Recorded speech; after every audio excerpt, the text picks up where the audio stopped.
What's going on, George? What's up? What's up? Welcome in. How are you? Thank you for being here. How's everybody doing? Boy, do we have a live for you guys tonight. Thanks for being here. How is everybody doing? My name is Vince with Truckers Unite Now, and we are going to get started in just 1 minute. So don't go anywhere. I'm going to grab my coffee. Clay Browing has joined. I'll be right back. Give me like 5 seconds. And five, four. Got to get my Dr. Pepper here. And then I'm going to get my coffee. Because we can't have a live without a coffee, right? So we got to have coffee. Let's go. How's everybody doing? I hope everybody is doing great. My name is Vince with Truckers Unite Now. We have a hell of a show for you guys tonight. A hell of a show. We have some facts. We have some comments. We are going to talk about broker transparency tonight. So thanks for being here, George. I appreciate you guys. Clay, thank you for coming in. If you can, smash that share button, smash that like button. And thanks for being here. Let me know where you guys are at. What state is everybody in tonight? I want to know. What state are y'all in tonight? Let me know. Oh, we got Jorge in the house. Yep, yep. Ah, we got the bounty hunter. The bounty hunter is in tonight. What is going on, brother? How are you? We're just going to wait for a few more folks to get in here, and then we're going to rock and roll on broker transparency. So, for the live analytics, I am just going to let everybody know right now everything I say on this live is for entertainment purposes only. And the things that I am saying here tonight are my opinion and my opinion only. I always highly encourage everybody to go do your own research. Don't just listen to what I say. Go do your own research because that's how we educate ourselves. What up, JJ? I believe JJ's in the house. We are going to start bringing people up. But first, we're going to get into some broker transparency. That's right. We're going to get into some broker transparency. We're going to talk about the ICC and how did broker transparency get started? How? Oh, how did 49 CFR 371.3 get started? I want to know. You want to know here on TikTok. You want to know on YouTube, X, and Facebook. Just so everybody knows, on YouTube, Facebook, and X, we are on TikTok, okay? And on TikTok, I'm just letting y'all know, we are over on YouTube, X, and Facebook. So thanks for everybody being here. You know what? What the hell? We're just going to get started. Again, my name is Vince with Truckers Unite Now.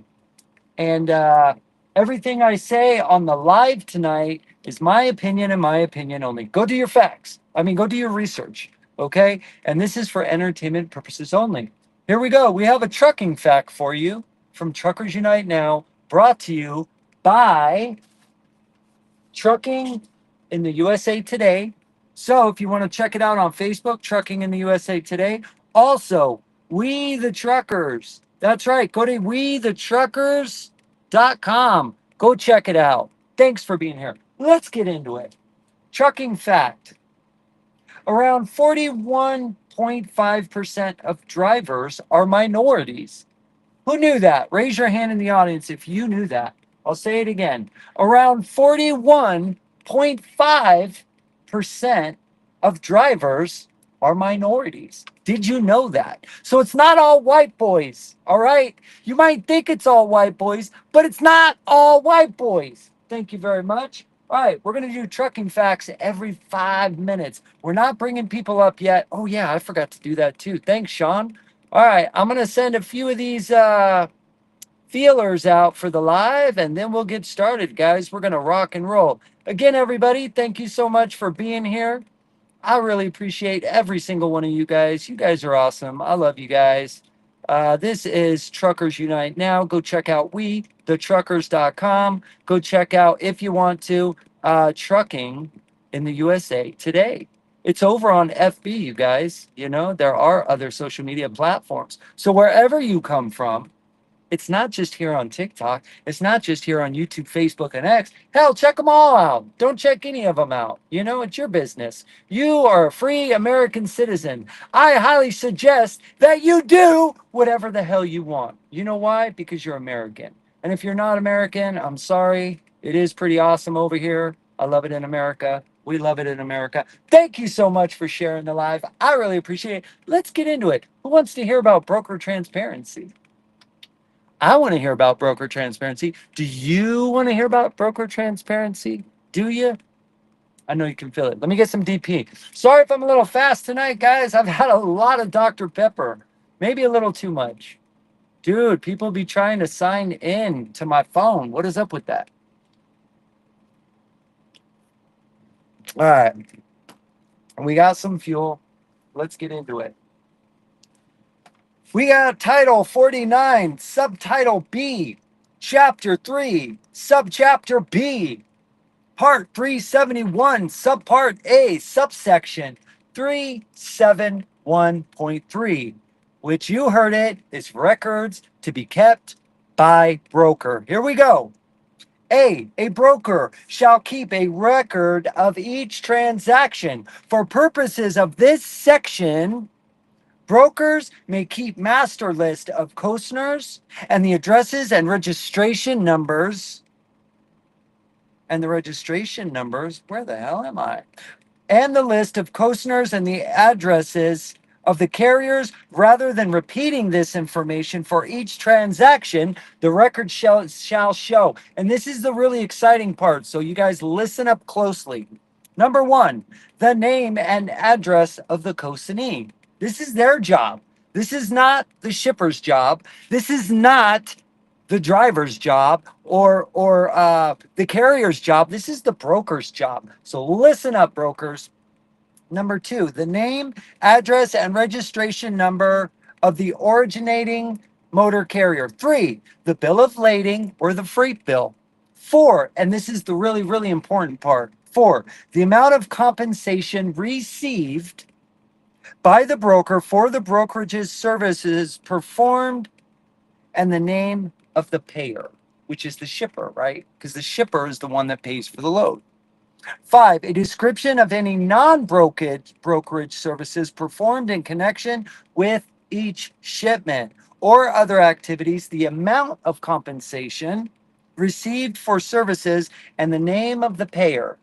And so to me, this sounds like the fuel, the layover pay, the hourly pay, detention pay, toll pay, all of those extra accessorials are also to be kept by broker, right? Yeah, anything in connection with each shipment. That doesn't mean that goes in their pocket, right? That's what they think in 2026. Again, this is for entertainment purposes only, right? Yeah, womp womp. Okay. The amount of any freight charges collected by the broker and the date of payment to the carrier. Six, brokers shall keep these records required by the section for a period of 3 years. Yeah, 3 years. Each party to a broker transaction has the right to review the record of the transaction required to be kept by these rules. That means, carriers, that you have the right within 3 years to look at anything you want by the broker, right? Okay. Now I'm going to read something really exciting to you guys. And maybe we'll go over this a second time when more people come in.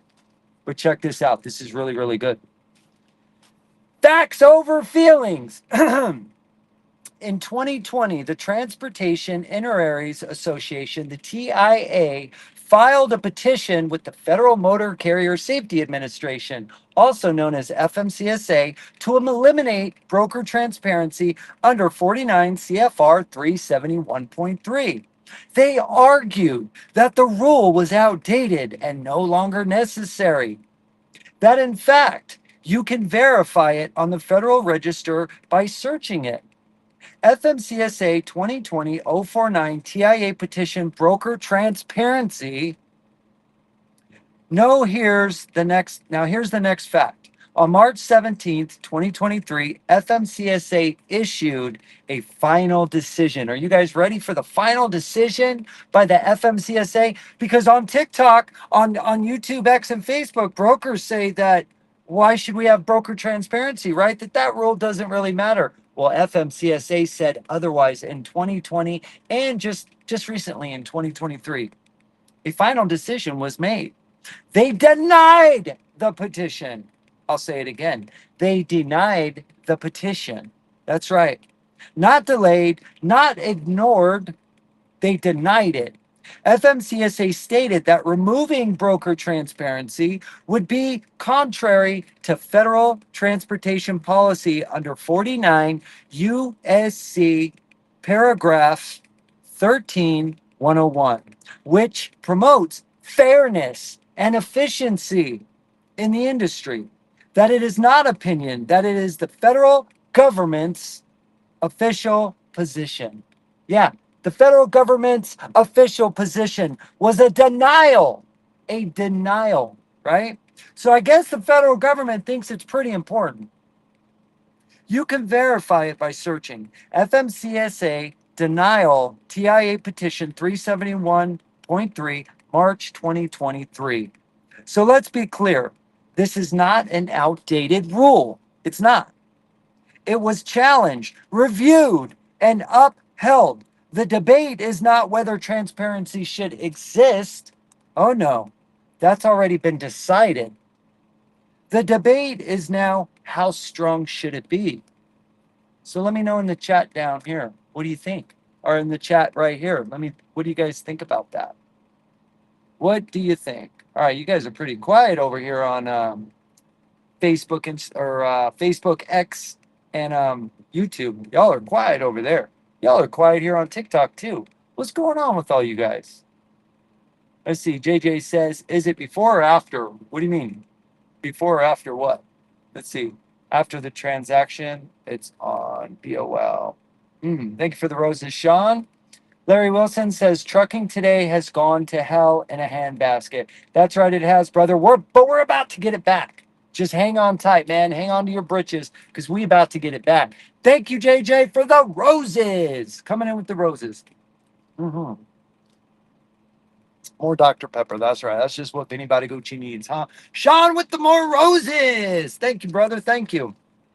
Thank you, everybody, for tapping that screen. I really appreciate you. I appreciate you for reposting. I appreciate you sharing. I appreciate you hitting the little likes. Thank you so much. I'm about to read you guys something else really exciting. So hold on to your britches. JJ says, when are you transparent? Before or after?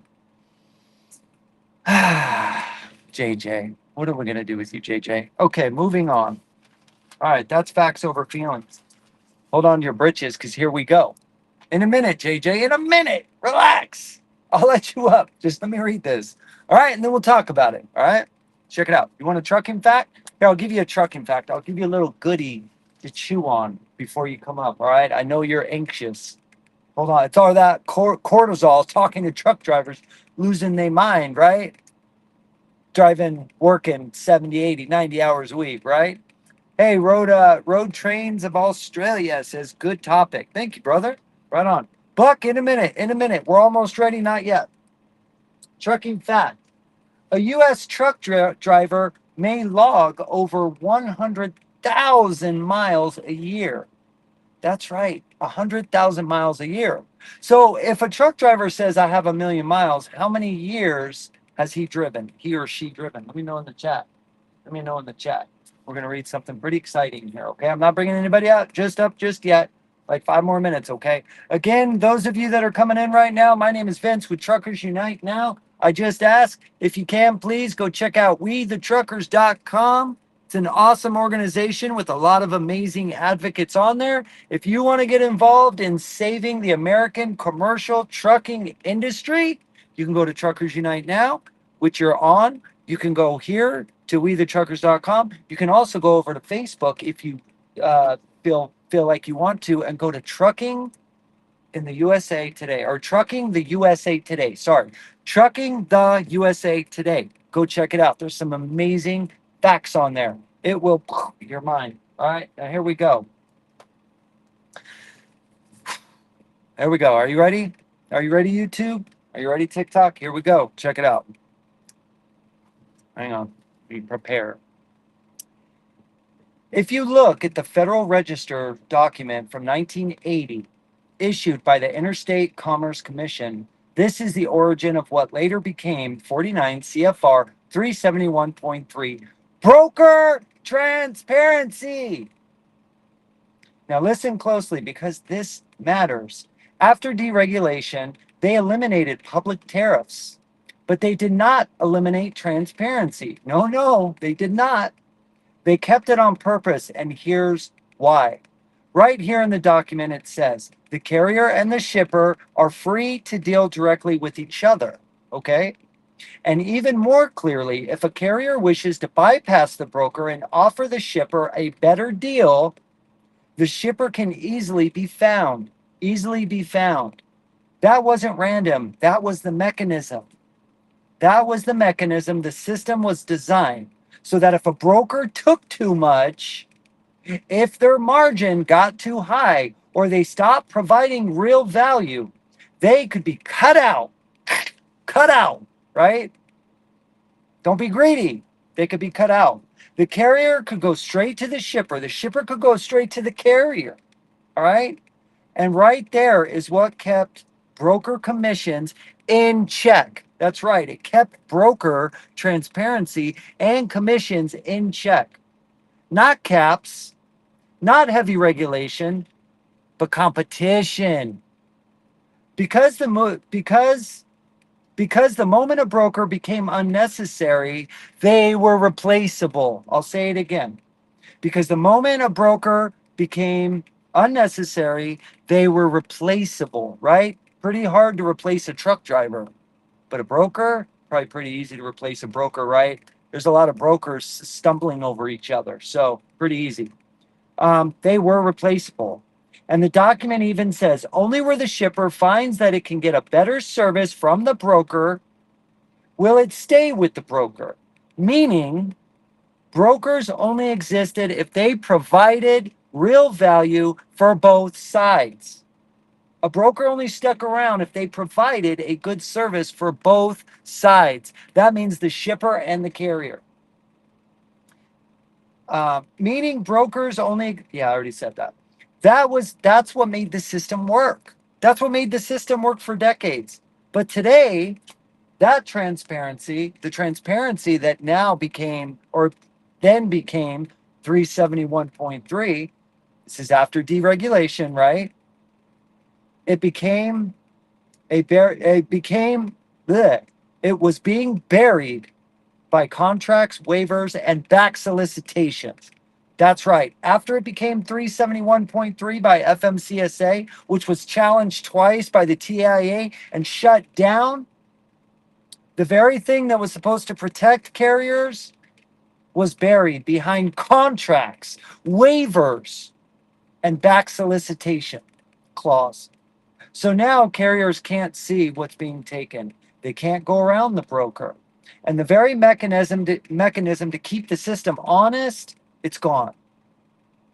This is not about changing the system. This is about restoring the system that worked. Transparency wasn't the problem. It was the protection. Would you agree with that? It was the protection, people. That's right.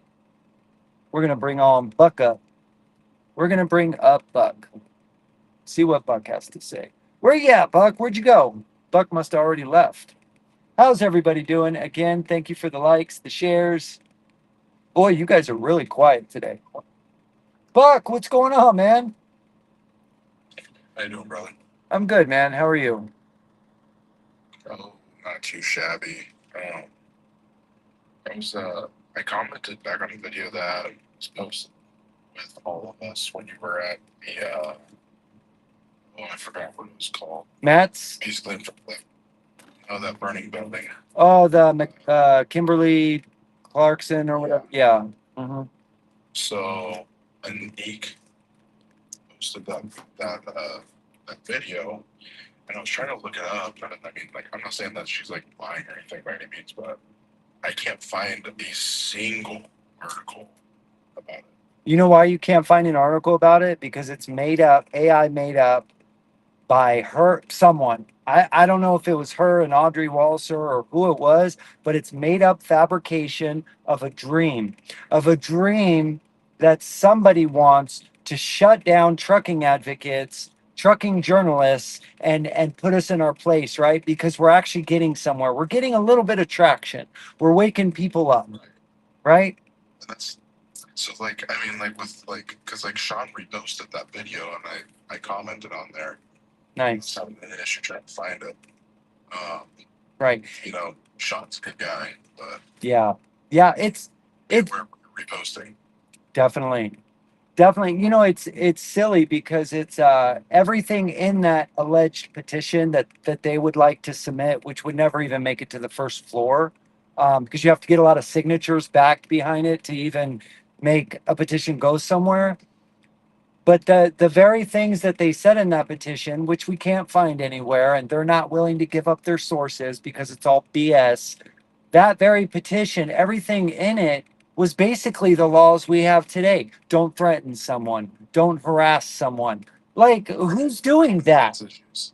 Yeah, legal. So I want to clarify really quick. I don't know what Sean messaged down there. I don't know if he was calling her out or anything, but I just immediately saw it. And I was like, I hope he didn't just repost this and just like say like, hey, like look at this. Like yeah, that's what I was worried about. So I mean, I don't know Yeah, if Sean's in here or Sean. I still love you, brother. Um, yeah, I'll go back and look at your post, but right on. Yeah, I'm trying to not give it any attention because it doesn't deserve any attention. And, you know, I was hoping to debate her that day. We were all talking about trucking, and she just came in and hit us with this thing that isn't even a thing, right? It's not a legal document that as of yet is going anywhere. Now that doesn't mean it can't go somewhere. Anybody can write up anything they want and get a bunch of signatures and submit it to Congress and Senate, you know, but if it actually gets somewhere, it's just like cops can arrest you for anything they want. It doesn't mean it's going to get past a grand jury to indict you, right? Just because you get arrested doesn't it doesn't mean anything once you get to court. That's when it means something. And then you go through the whole legal process. But everything on it, I agreed with like 99% of it. Okay, don't harass Congress and Senate. Yeah, we're not doing that. We're making phone calls and we're going to continue to make phone calls. You know why? Because they're our representatives. They work for us. That's literally what they do for a living. They listen to what we, the people, tell them to do, and they decide if they can do it or not, or if they're all going to agree on it. representatives. Yeah. Yeah. They have to talk to their constituents. That's politics.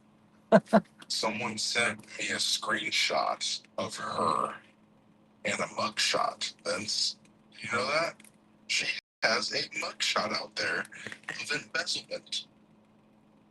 Are you serious? I wish I was kidding. Wait, which You know one? what? Anik, You know what, I was brother? reading off that post. You know what I'm finding out? I'm finding out all the people that have been giving me slack, and I'm not going to mention name. There's like four or five that give me a lot of slack on here that I've been allowing for 7 months. I'm realizing other people that I know are starting to look them up because I don't do that. I like to do like one-on-one, meet you, talk to you, see you in person. I'm not going to go back in your history and look at everything, Buck, because from here forward is what I want to deal with. I don't care what was in your past, really. I don't. Because people do change. 100%. But I'm starting to notice that all these folks that are against me have some dark pasts, and they're not even who they say they are. Like, some of them say they're, a broker, but they don't have any, their credit is shot within the broker world, right? They have no good credit because they, you know, didn't pay their bills, or they don't have as many trucks as they said they had. They're actually company drivers, which is okay. None of that matters to me. Just lying is what's shameful. Why do you have to lie? Like, just tell the truth, because you're going to get caught eventually. You're going to get caught in a lie if you're lying. You know. 100%. And I mean, like, when that was shared with me, because I'm not gonna name drop who it was, and honestly, I'm hoping it's false. I don't like airing out people's dirty laundry, I but hear when it you. comes to credibility, it's just like you can't come into a lie. You can't sit here and talk to these truckers and talk about, oh, well, this is this and this is fact, and you're reading off an AI script that AI is constantly learning. It is literally a child right now. It has so Right. much to learn. It doesn't matter how fast it learns. It's got so much to learn, and it only picks up from what we put into it. That's right. It's not sitting there openly reading the websites and all that stuff. It's not checking if it's credible or not. It's simply just, hey, this is the information I found. And then if you just read off of it, you're not fact checking. You're Right. not doing your due diligence. You're causing issues. You're creating hiccups. You're causing misrepresentation, which is a huge issue in this industry right now. Right. Yeah. Huge. Bro, I was literally I gave her a shot at coming up because she wanted to debate me like 4 or 5 months ago, but I was in the shower and I was just listening to the live. And then they were like, Vince, come up, Vince, come up. And I like got out and I texted in the chat. I was like, hey, I'm in the shower. I'll come up in 30 minutes. And they're like, yeah, right. You don't want to debate. But then after the shower, they were off the live, so I couldn't come up. So this was my chance to bring her up and show her like I'll talk to anybody, I'll debate anybody peacefully, civilly, respectfully. And then she drops that on us. Like, wow, it was dirty, bro. It was She dirty. had the balls to repost it. Yeah, Like it was credible because she said it in a live, and I was just flabbergasted. I was like when because like I was just okay. I was like that's pretty cool. Like when I tried to look it up myself because I fact check and I sat right, here and looked it up. I typed in. It took me 5 minutes to type in word for word, going back and forth between the live that she was posting and typing in word for word what she posted in. I even typed it into AI, and uh, it said something about having a previous conversation about this with others. Blah, and I was just like, oh, so you created this? Got it? Understood. yeah. Send her a DM and say, hey, where did you get that? Where can I find that? And she'll. I Go ahead. posted on Sean's video that he reposted, and just commented underneath her thing, which I'm sure Sean got a message about it or Yeah. notification about it. They're trying to slow us down, bro, is all they're trying to do. They're scared, the walls are closing in, and they're scared. And this is what evil creates. If you lie, and I'm not saying they are, right? I'm just saying in general as human beings, when you lie, cheat, and steal, and you're dishonest, eventually the walls will close in on you. If you're prejudiced and hateful and all those nasty emotions humans can have, and I'm guilty of them too, right? That's why I try to check myself immediately. I'm not perfect, bro. We talked about this. None of us are perfect, but but Not even then close. not Not even close. close, man. But this is thank you for the heart, meanwhile, child. But this is where evil ends up, desperate and trying to destroy everything in its path because hurt people, so I'm like afterwards, I talked to a bunch of people and they were like, bro, we can't find this anywhere. Like this is all fact, not factual. This is all made up. This is probably AI. So don't be afraid of it. Like, and I'm like, oh my And I gosh. just gave her the benefit of the doubt, and I just told her I was like, hey, I was like, can you send me the link because I mean I'm having issues finding this.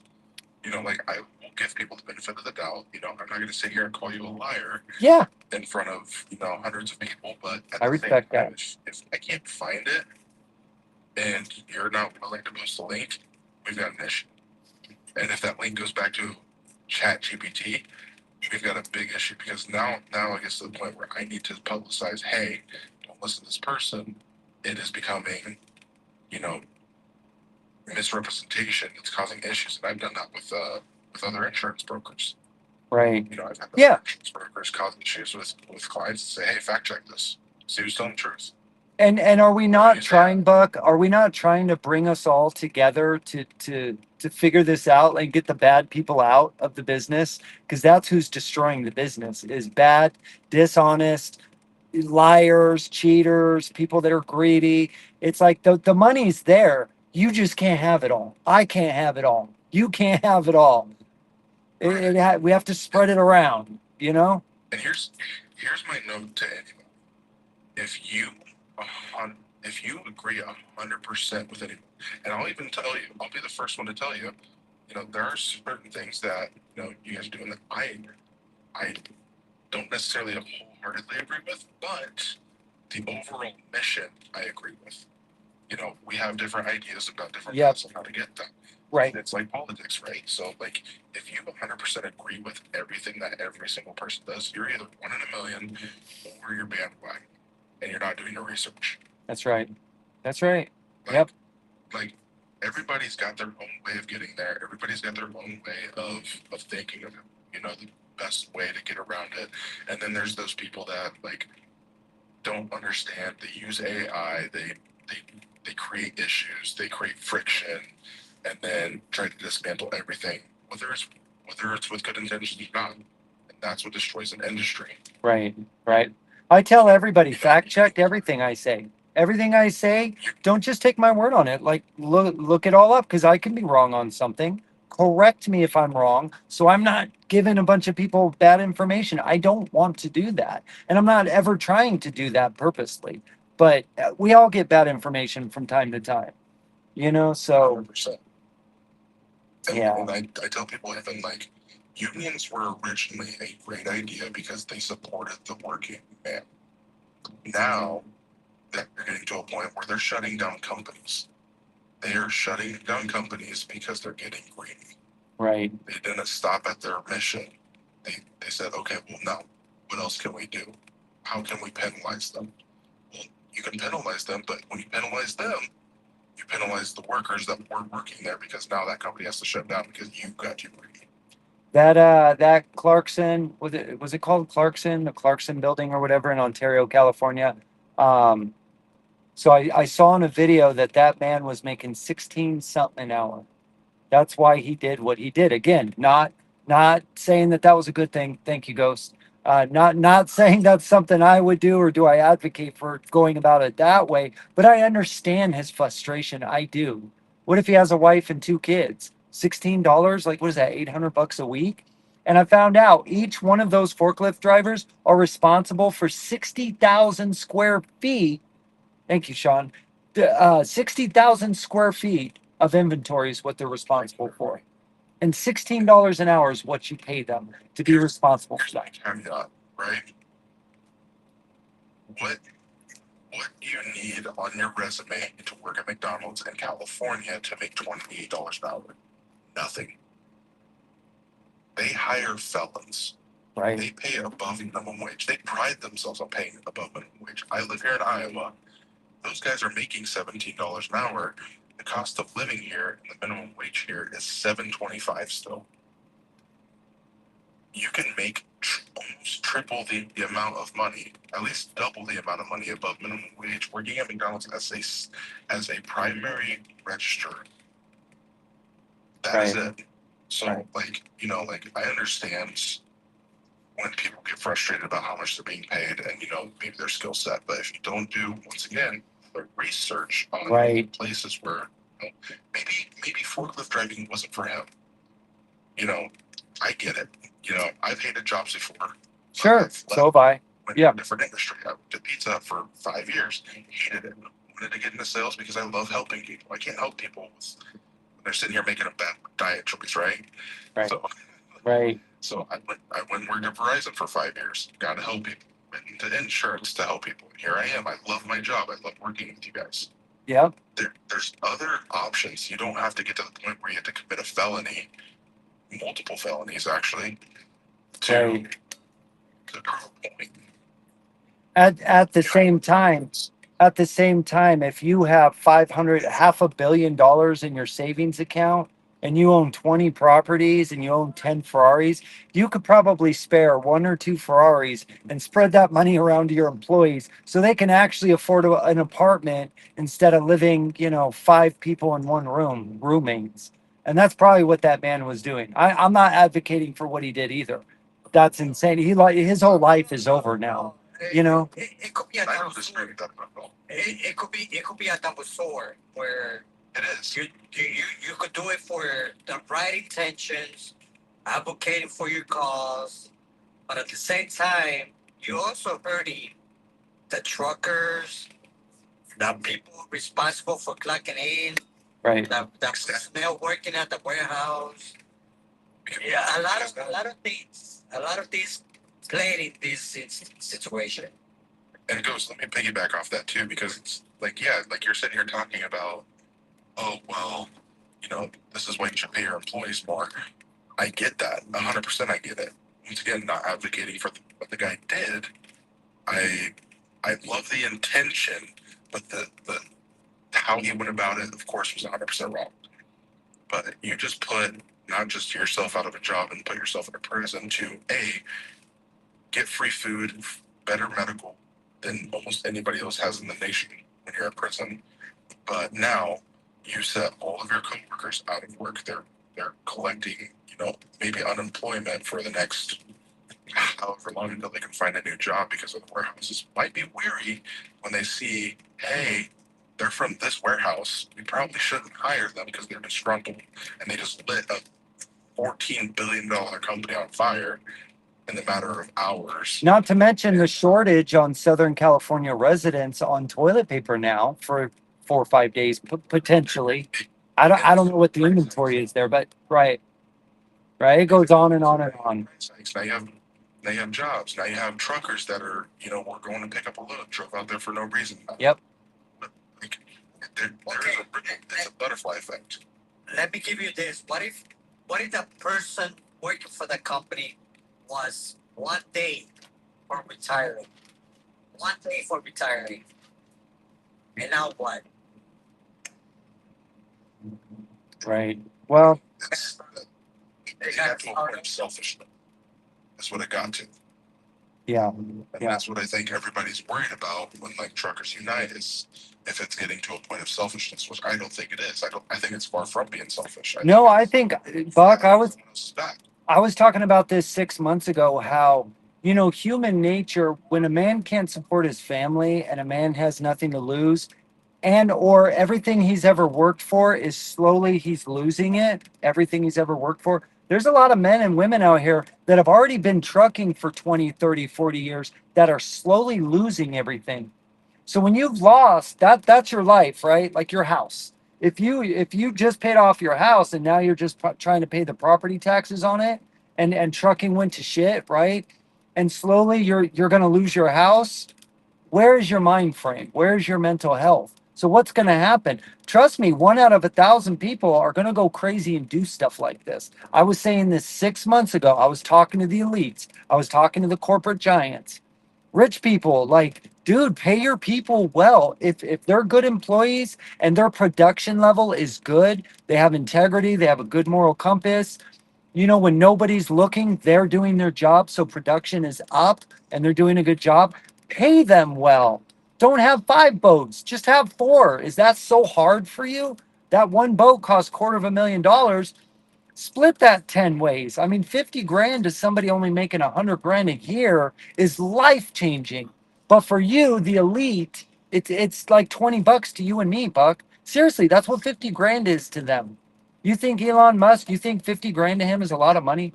That's probably like $1 to you and me, legitimately. 100%. So come on, man. You know what? Pay your people.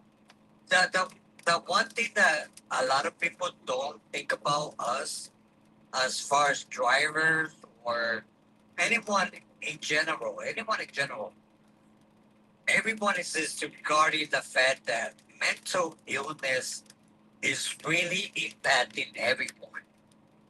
Mental awareness is be spreading the fuck out of this because you could be a forklift driver, you could be a worker, warehouse Right. personnel, you could be a truck driver. Your mental state impacts everyone around you. Yep. Yep. And now here's the other. I want to bring up some other repercussions of this now, of that situation. I can see insurance companies now because you got to think the insurance companies are going to turn around and be like, okay, what the hell went wrong here? Yep. There's a few things. Right? So that company that burned down, their insurance premiums are probably going to double. Right. So what's the first cost that you cut? Wages. Yep. So when they Yep. turn around and hire everybody, hey, here's your new renewal, or here's your new offer for a new facility that we just had to pay, $3 billion to build. Um, and our premiums are up. So instead of you making $16 an hour, you're now going to make $10 an hour.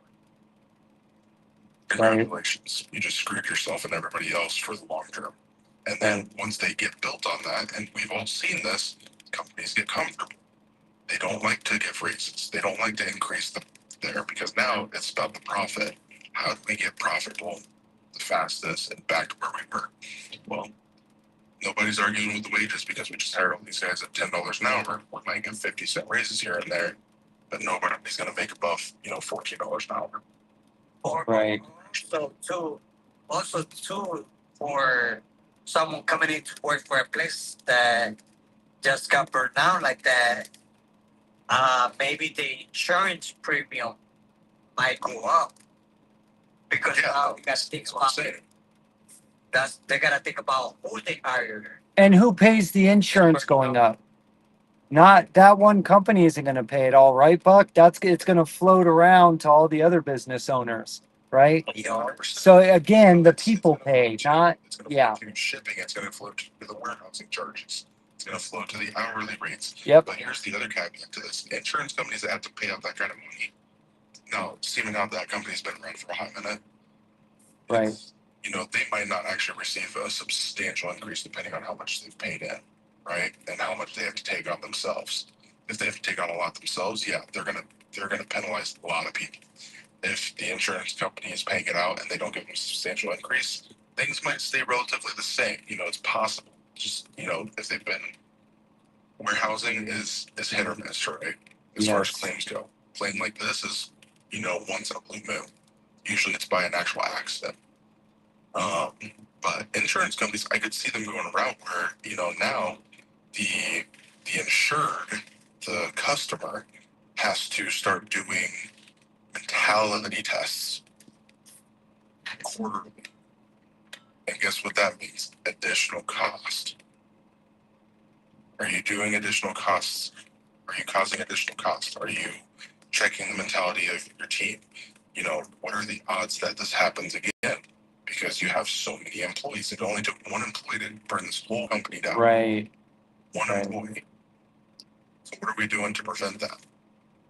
Well, and that's the thing. I think, see, there I think lies a big problem. I hear what you're saying, but when we talk about perfection, we talk about like, I mean, FMCSA does it, right? We create all these laws to keep people safe. And I understand we have to have laws to keep people safe, but we're trying as a human race to get to a perfection point where we think like pew pews. We think like in California, if we can separate the two parts of a pew pew, one has to be in a locked box, the other one has to be separated. They somehow think that those laws are going to protect people, but those are the highest rate of injuries and illegal acts with pew pews. All the areas that have the strictest laws are the worst because again, people that don't care, people that have nothing to lose, and criminal behavior, they don't follow rules and regulations, laws and rules. Only people like you and I do those, follow the laws, you know. Right. So it's like to defend ourselves against the people who are going to follow those laws. right. And create anarchy. Right. It goes into a cycle of you might have a disgruntled driver coming in from a breakup or lose a divorce, losing everything. He might have a low state of mind where he's about to give up a life. Or you might come up with a same scenario, disgruntled forklift driver about to lose everything. And he doesn't care what happens to anyone. So 6 years ago, Same scenarios. You may have the same scenario to your uh, personnel giving you paperwork who's about to get divorced, lose everything, and doesn't care about life anymore. that's right. The owner of the company who doesn't care about life anymore. So it goes from driver, shipper, warehouse, forklift. It's all a cycle. Right. Yep. The problem is not everybody is following the rules, the laws, like what I just read. Not everybody follows it, or people find fancy words to get around it, which is this petition we're talking about, right? Fancy words to make everybody think that it's real when it's not. Most people, Buck, don't won't do research. Most people, I was guilty of that, except up to 7 months ago. Now I do research, a lot of research, right? But I still don't do enough. I should do my. I wish I had time to do more. But people find fancy ways around laws and rules too, like a, a carrier package. Sorry, I have a cold. Sorry about that. Love it. Sean, what's going on? You sure are quiet over there in the middle. The 3 hours a day of research. That's all it takes, Just Right. 3 hours. Right. The more you know. That's right. It is right. It is crazy how people in this industry, somebody asked me, it's probably about a week or two ago, they said, how much fraud do you think is in the trucking industry? If you actually had to put a number on it, like all together, like everything you're looking at, I'm all like, man, I would almost say it's like 95%. They're like, what? It can't be that high. And I'm all like, if you start the whole industry as a whole, if you're talking industry, so you're talking about the guy that's paving the road, and they say, hey, you know what? Mill it down to this much, and it should be this much, and then it's going to pass inspection for them to make, $100,000 extra on it. That's fraud.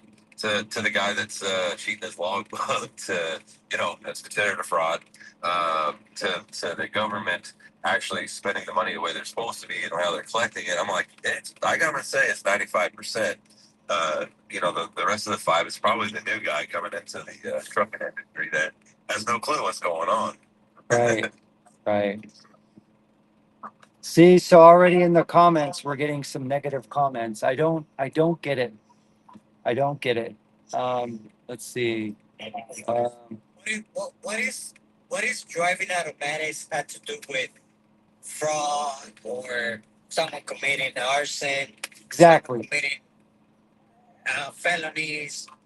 What has that got to do with anything? Yeah. And so Manny G, go ahead. Automatic. Um, it's about to Charter 2019, and I bet your MVRs look like 15 speeding tickets, and you're wondering where your insurance is on.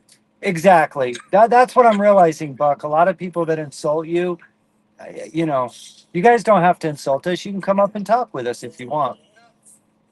Yeah, And some of these big it's all good. mega carriers don't even drive manuals anymore. They're all fucking automatic trucks. So Yeah. it's not whether you want to or not. It's whether you go with whatever the company's providing for you. Right. If they got automatic trucks, then that's what you go with. But if Larry's trying to get at Larry, if you're talking about manual versus automatic, that the automatic is what made drivers like lazier, or if it made more drivers be able to come into the industry, I would agree with you on that. Because in 2020, when they made all trucks automatics, unless you specially ordered a 10 speed, 13 speed, whatever, more drivers came into the industry that aren't truly trained properly or safely. They burn them and turn them. They burn them and turn them, and it shouldn't be like that. Not for an 80,000 pound vehicle, right? We train with pew pews, right? I mean, why wouldn't we train heavily on a tractor trailer, right? Let's see. Manny G says 25 to 30, and you can keep going. You can keep going. The one making 100 a year is not enough. Manny G, you're absolutely right. Actually, company truck drivers should make about 250,000 a year, in my opinion. That's where they were making in the 1970s. If you exchange the currency rate from then to now, that's what they were making. They were able to pay off their house in 10 years. Today, it's chump change. 100 grand is chump change, bro. Like, what are you talking about? What is 100 grand in America? I'm just saying, what is it? If you have a family of four, is 100 grand a lot of money? 100 grand scraping by. Yes. We're all you know what it is? We are programmed to think everything's fine if we have a roof over our head, food in our mouth, and clothes on our back. And that is a good thing, yes. But in America, there is so much money here. It's crazy. If we stop, maybe if we stop giving all our money to other countries and our tax dollars to Sean, what is it like? All those parking. What is it, Sean? The parking studies. You know, where they get like $10 million, but only 90% of it goes into their pocket. They still haven't done the study properly, right? That's what we're doing. We're wasting all our tax dollars. Yeah, Manny G says, okay, not 100K. That's right. That's right. I'd say probably like, This for like me and my family, and I'm not even a trucker, and I'm with my family almost every night. I right. would say a good number for me would be 250K. You know what? Back to Larry. That's an average life, Buck. That's not a great life. That is like you're able to save a little bit, put $500 a week away. You know, you can have a decent house, decent cars, right? Medical and dental. You can actually get your teeth fixed. You know. Sorry, Ghost. I didn't mean to interrupt. No. It's going back to Larry saying automatic trucks are steering wheel holders. Well, I'm sure that DEF is deleted from his truck and is legal up to DOT standards, right? Yeah, I don't know. We've all been programmed to insult each other, so that's what we're trying to do here. Let's get rid of the hate. Let's get rid of the division. Let's band together and make that 250K. We got an awesome insurance guy here. You know, we got a couple owner operators. We got the trucker table. What's going on, trucker mama? How you doing? I'm doing good, Nice. but I would like to respond to Larry. Oh boy. Number one, Larry, it's not about what you drive. First of all, it's what gets you from point A to point B, and then you're paying your bills. Number one, that's facts. Number two, you know, before you know the situation and just automatically put out there that they're steering wheel holders or whatever the case may have you, make sure you know the situation. Because I'm going to flat tell you that I didn't have my automatic restriction, but I have fought for my CDL 4 times. 4 times. Larry, I cannot drive a cab over. No. Go ahead. I'm going to show you why. It's not because I'm incompetent. Oh, she went over the mountain. Sorry. There we go. It's not because I'm incompetent. It's not because I don't know what I'm doing.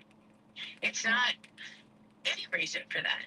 This reason is not my fault, but this reason is because I fought for what I needed and what I wanted.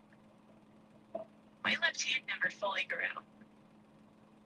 They forced me after driving 5.5 years the first time. In all weather, I was a trainer for multiple years. Then I fought for it again at 7.5 years. Then I fought for it again, what was it? A year and a half ago. 2 years ago, because I'm fixing to have it renewed. I have what they call an SPD. So I want to really push out there that make sure you know the situation. I can get my automatic restriction taken back off, but that means I have to waste more time and more money from my job to go get it done. At that point in time, I didn't care. I needed a paycheck. So I did what I had to do to get that paycheck for my family. There we go. So that's another situation that a lot of people go and they just assume. And that's my biggest problem with people. You don't assume jack crap. You don't judge that book by its cover until you know the situation. So you wanna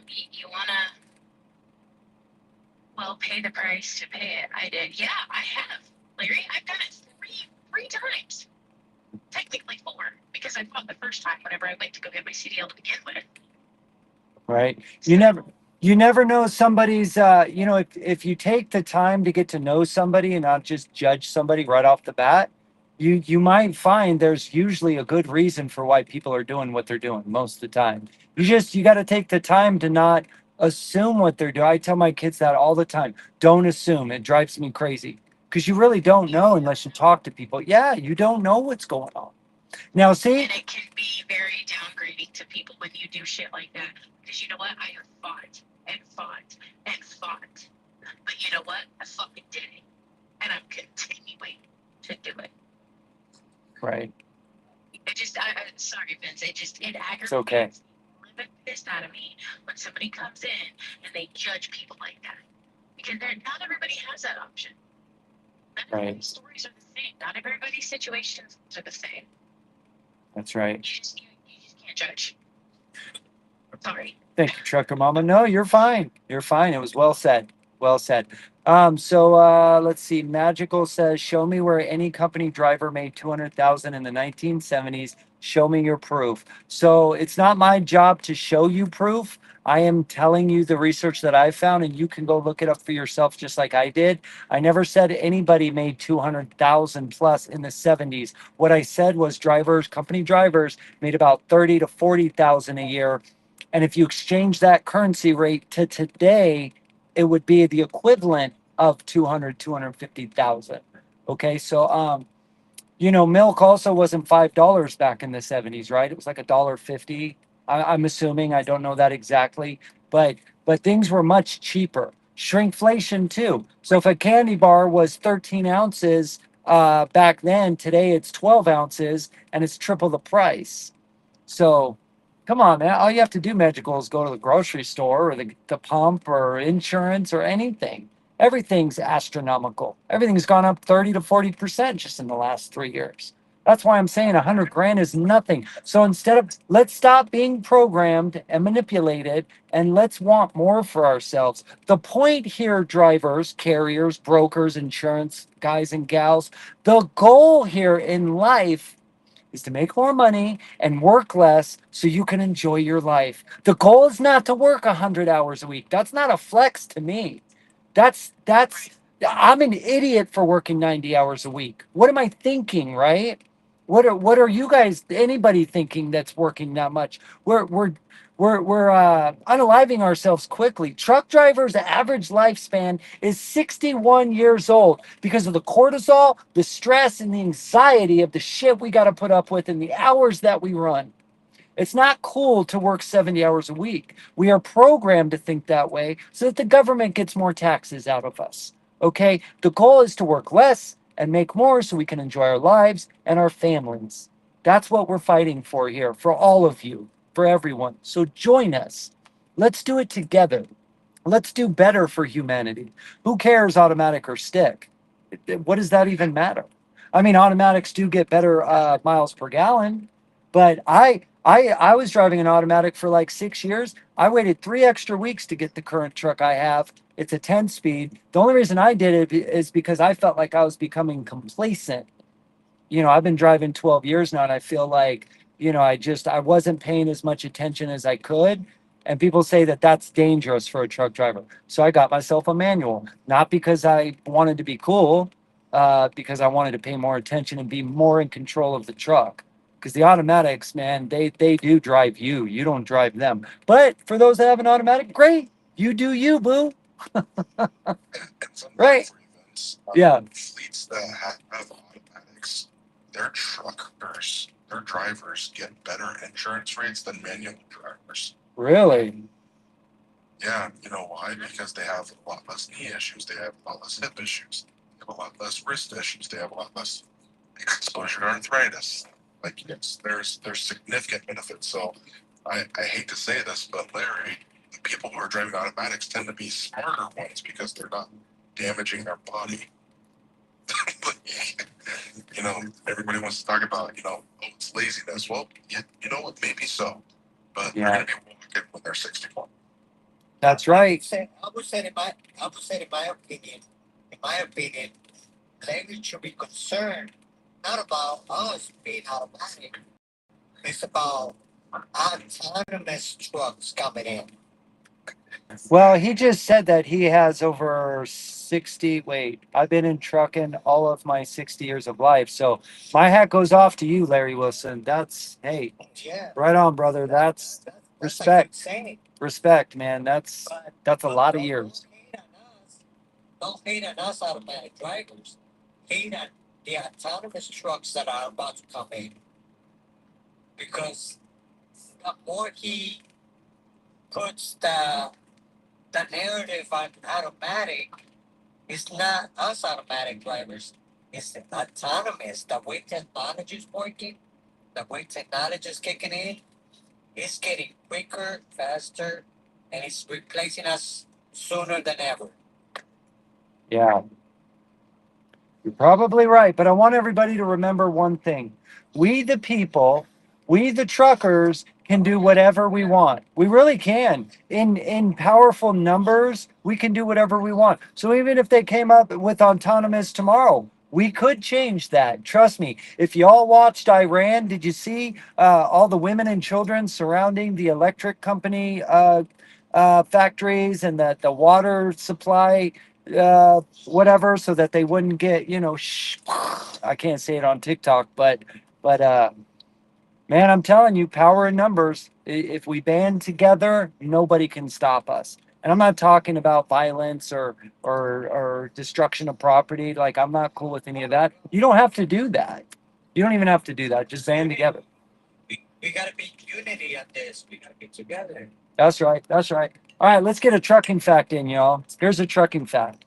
About 96% of trucking companies operate 10 or fewer trucks. 10 or fewer trucks. Did you know that? 96%. Holy moly. That's crazy. All right, who wants to hear 371.3 again? Yeah, there you go, Larry. It's a human shield. Exactly. A human shield. Dude, it's powerful. You guys want to hear 371.3 again? Does anybody want a refresher or no? Let's hear it. All right, let's hear it. Title 49, Subtitle B, Chapter 3, Subsection B, Part 371, Subpart A, Subsection 371.3. Now, a lot of people say broker transparency is not even a thing anymore. It's the federal government didn't really mean it. Well, they kind of do mean it. 371.3, records to be kept by broker. A broker shall keep a record of each transaction. For purposes of this section, brokers may keep master lists of co-signers and the address and registrations and the numbers of each carrier. Rather than repeating this information for each transactions, the records shall show, this is the important part, one, the name and address of the co-signer. Two, the name, address, and registration number of the originating motor carrier. Three, the bill of lading or the freight bill number. Four, the amount of compensation received by the broker for the brokerage services performed and the name of the payer, which is the shipper, right? Five, a description of any non brokerage services performed in connection with each shipment or any other activity, the amount of compensation received for their services, and the name of the payer. And six, the amount of any freight charges collected by the broker and the date of payment to the carrier. B. Brokers shall keep the records required by this section for no less than 3 years. And C, which is last, each party to a broker transaction has the right to review the records of the transaction required to be kept by these rules. So that means, carriers, you have the right for up to 3 years to ask for the records of what did the shipper pay. And not only that, this one I just learned. I've known this for 7 months, but this one kind of hit me today when I was writing it down. And that is a description of any non-brokerage services performed in connection with each shipment or activity and the amount of that compensation. So I don't know for sure, but I believe they're talking about detention, delay, tolls, fuel, all the accessorials, right? Truck not order used. Uh, Correct me if I'm wrong, but that's what that sounds like to me. So they're supposed to keep a record of that as well. So how many of those are we not getting paid? because I've noticed for myself about the last 6 months, I haven't even been able to negotiate tolls anymore.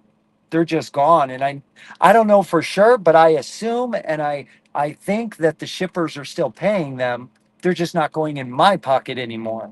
So where are they going? Now that you brought up tolls, let's talk about the.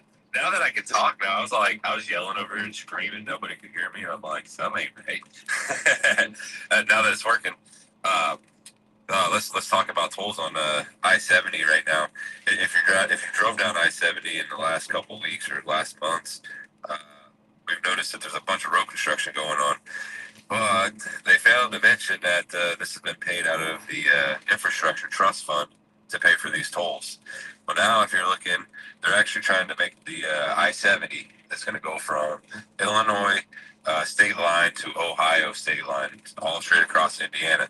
But if everybody would wake up, we're actually paying it out of our tax money that comes out of the fuel tax, that comes out of the IFS, the tax, every tax that goes into it, the exile tax, is now being paid for this road that they're paving right now to become a toll. So, you guys, we'll get the information out here so everybody can see it. But this is a game that we're playing. You know, we're being overtaxed over.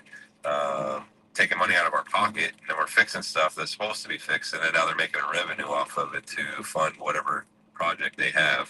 And most of this money is not, it's not going for what it's collected for. It's time that they start answering where it's going.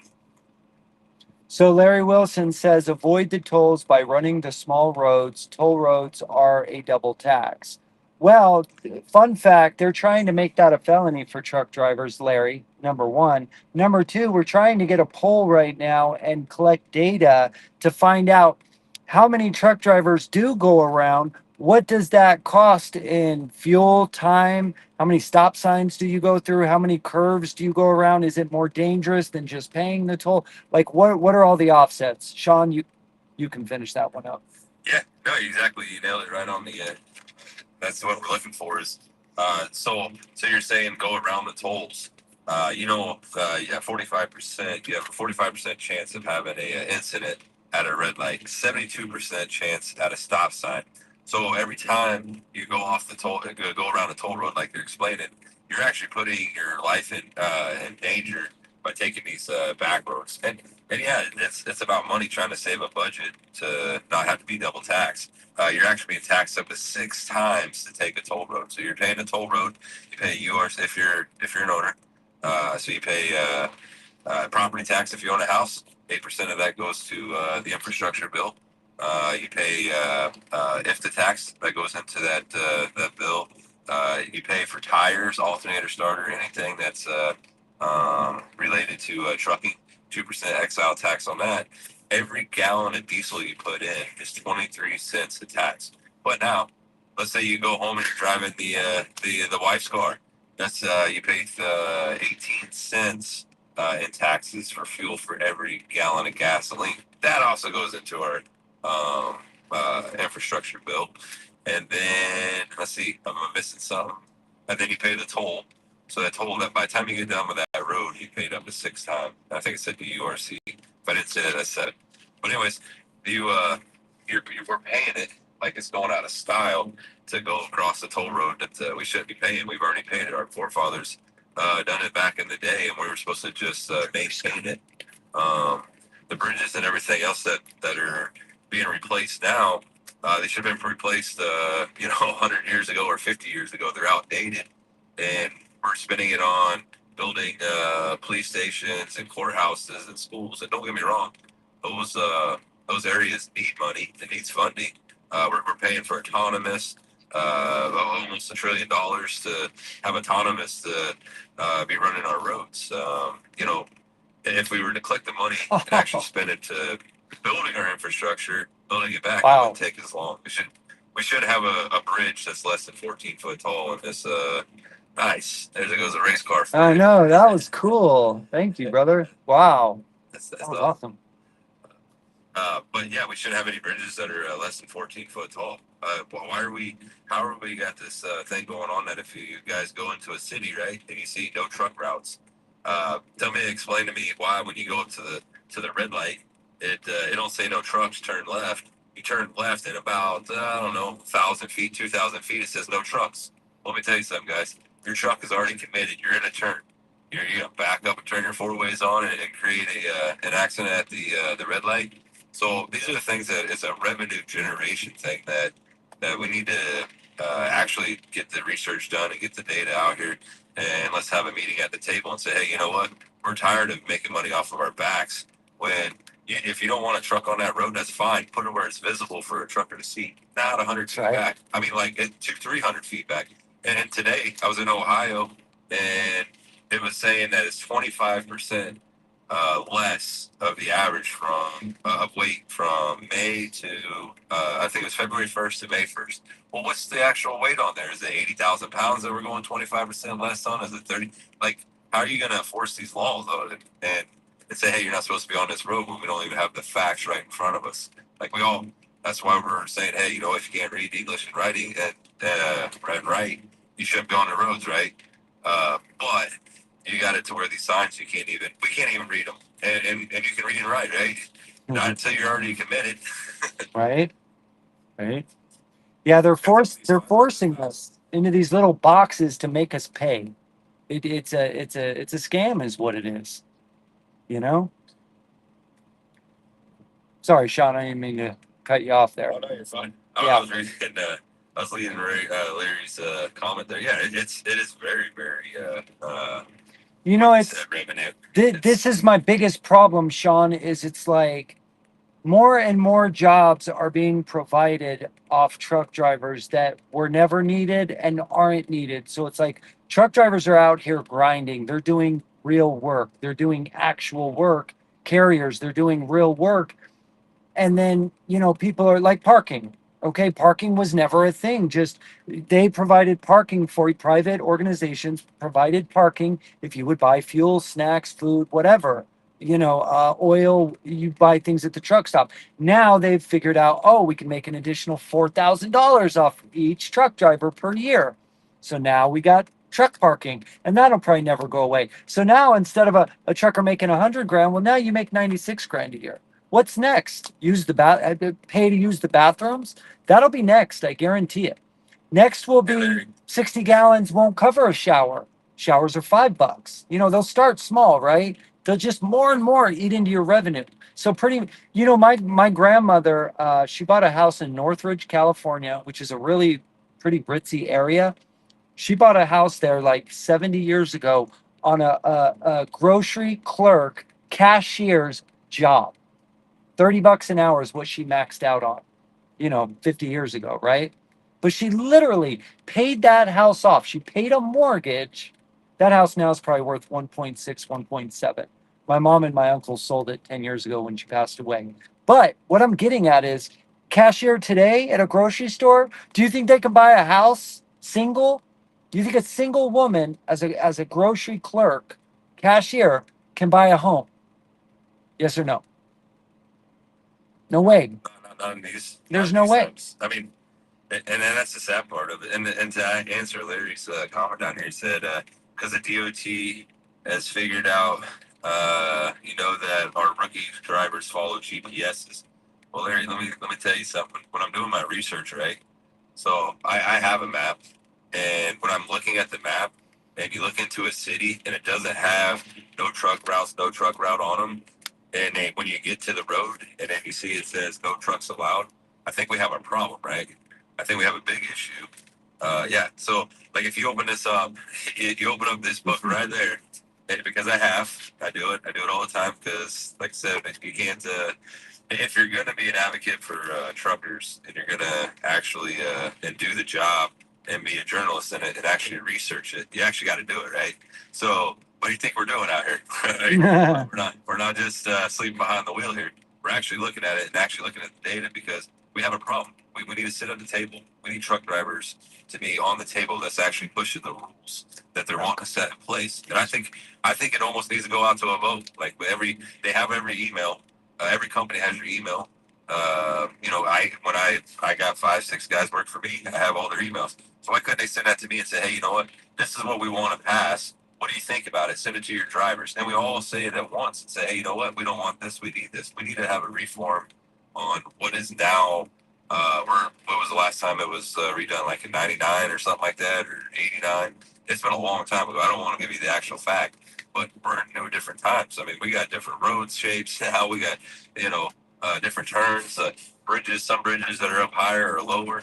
I mean, it's time to actually have truckers actually set the rules. That's And right. every other industry out here, you know, they don't have people going into doctors and saying, hey, you know what, for a heart transplant, you're going to do this. No, the doctors sit down and they go to the table and they say, hey, you know what, we're going to make this rule, we're going to make this rule. Why aren't we doing that in the trucking industry?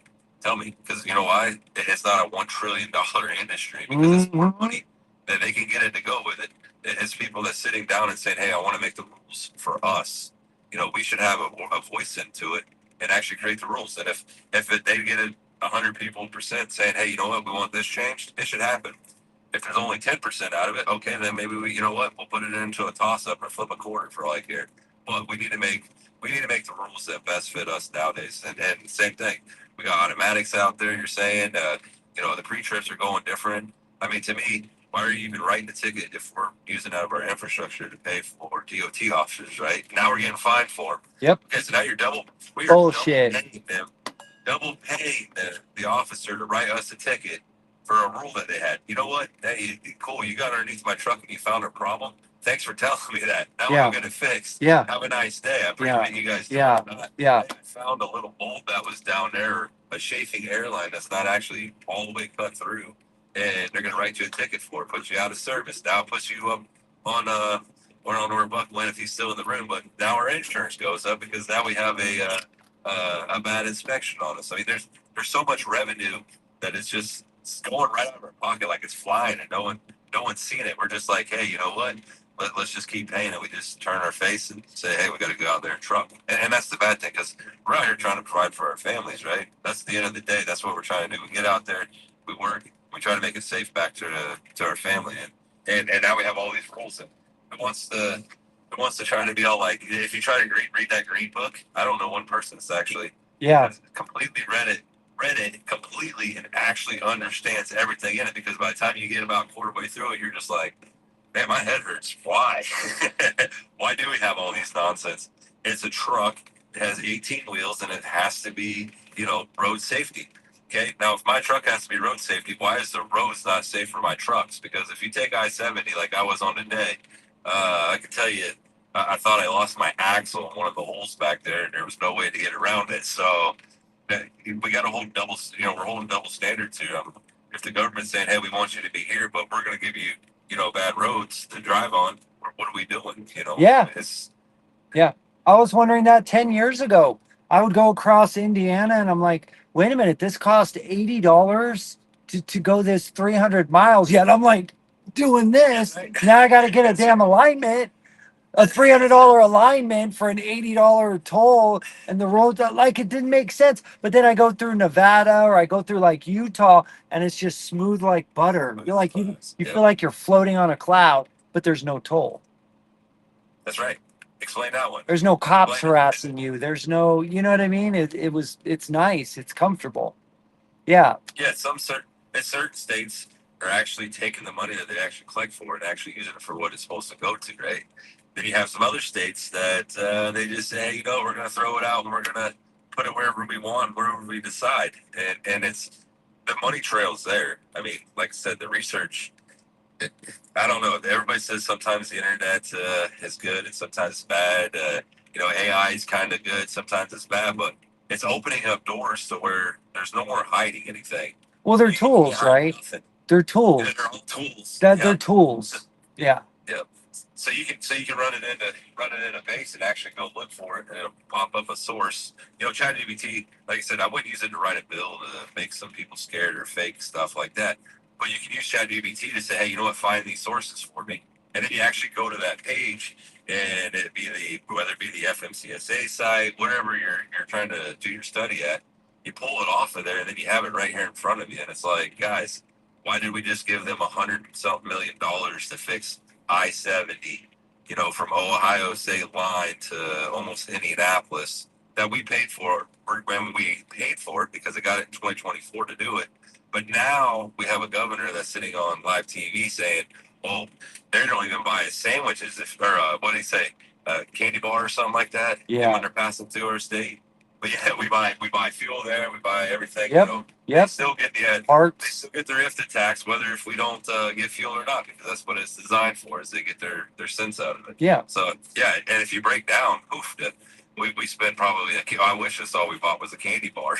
You know, and if you go into the shops, like it's crazy. So today I was at Peterbilt. I bought a heater cord. It cost $407. And I mean, I'm telling you, when I say it is only like the size of not even a small suitcase, it's real small.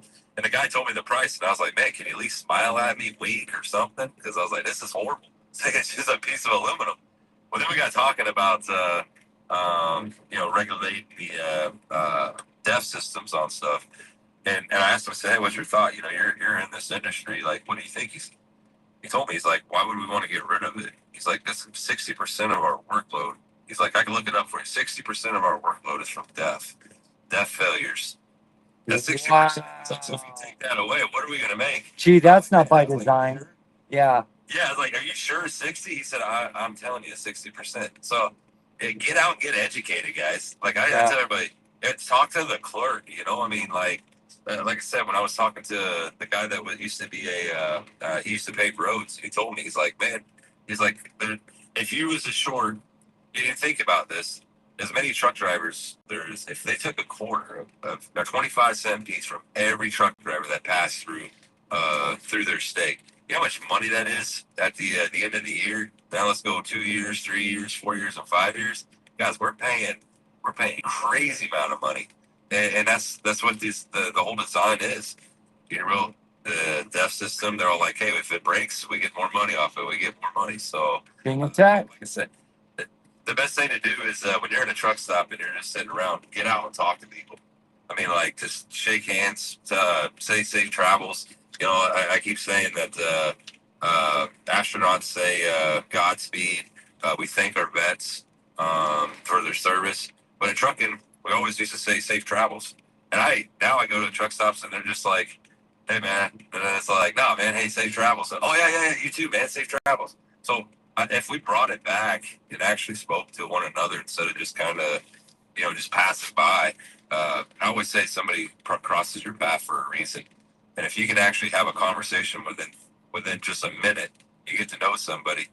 You got a lot of similarities. You know, we're both working, we're doing all the things. So connecting the truckers to other truck drivers is phenomenal, and that's what Vince is here doing, trying to get people to come in, say hello, introduce yourselves, tell us what your problems are in the trucking industry, and we want to be your voice. We want you to be heard, and we want to take those things. And I'm a researcher, like it's going out of style.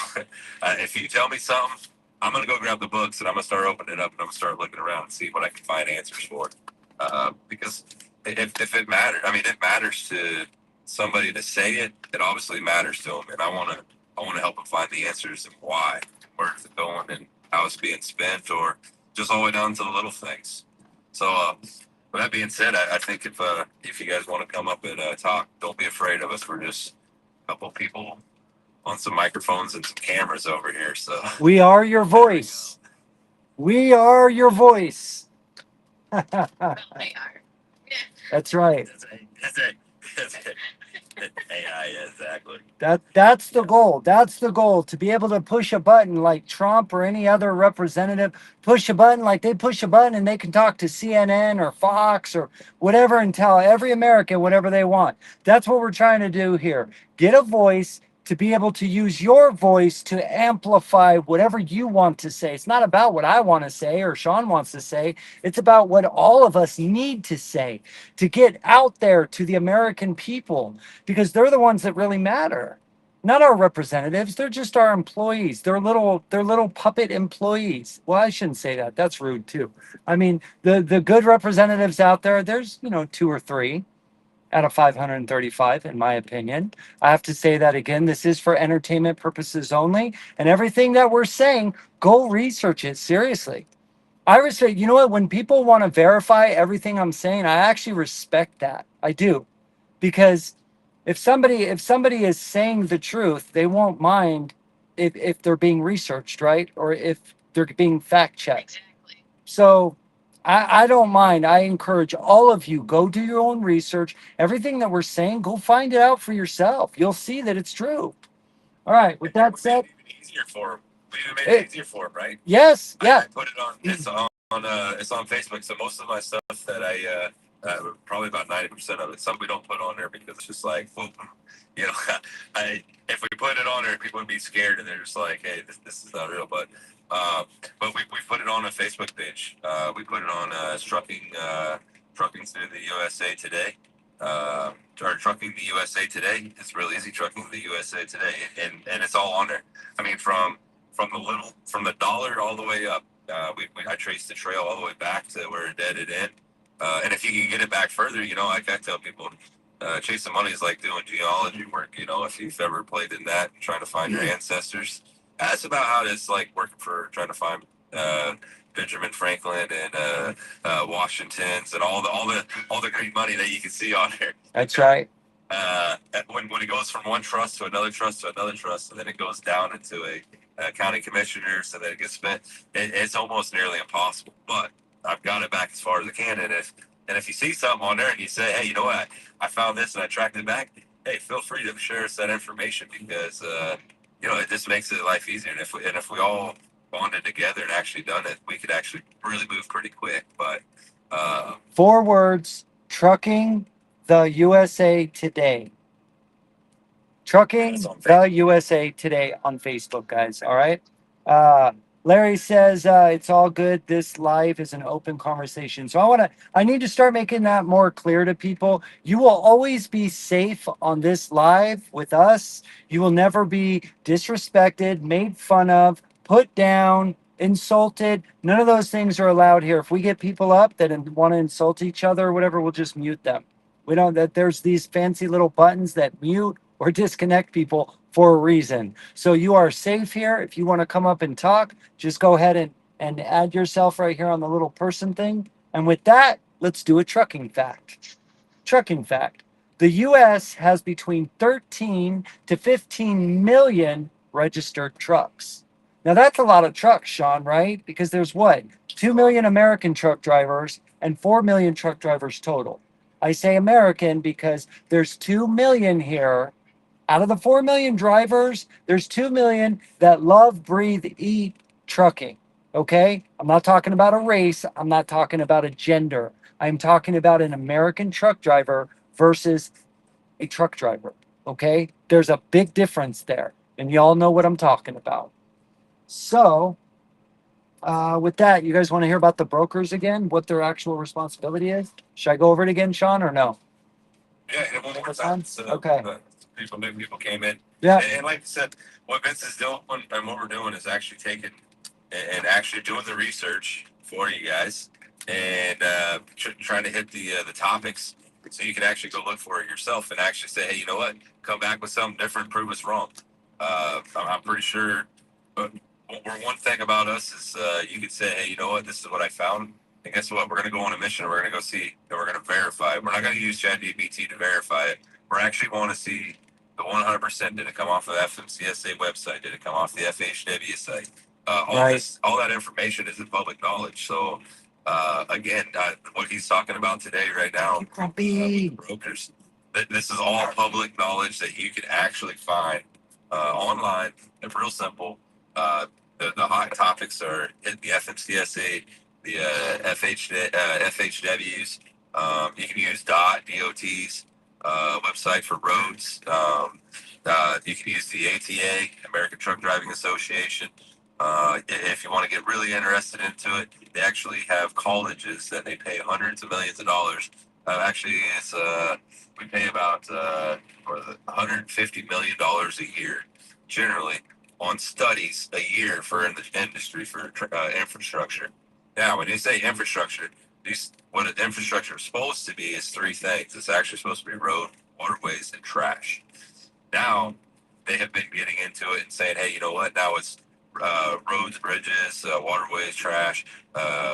hospitals, it's police stations, it's courthouses, anything that's used in a government official or public access is actually part of the infrastructure, but it's not. We have been kind of blindsided on it. Now that we actually have the facts on it, now we're starting to question these guys and say, hey, are you collecting our taxes and spending it the right way? And that's what we want to know. The answer to that is definitely no. It's just a clever scam, in my opinion. In my opinion. Yeah. Opinion In my is, opinion. I have your opinion. I have proof on. So it wouldn't be Yeah. opinion anymore. No kidding. It's, Yeah. factual. Uh, It's real easy. That's right.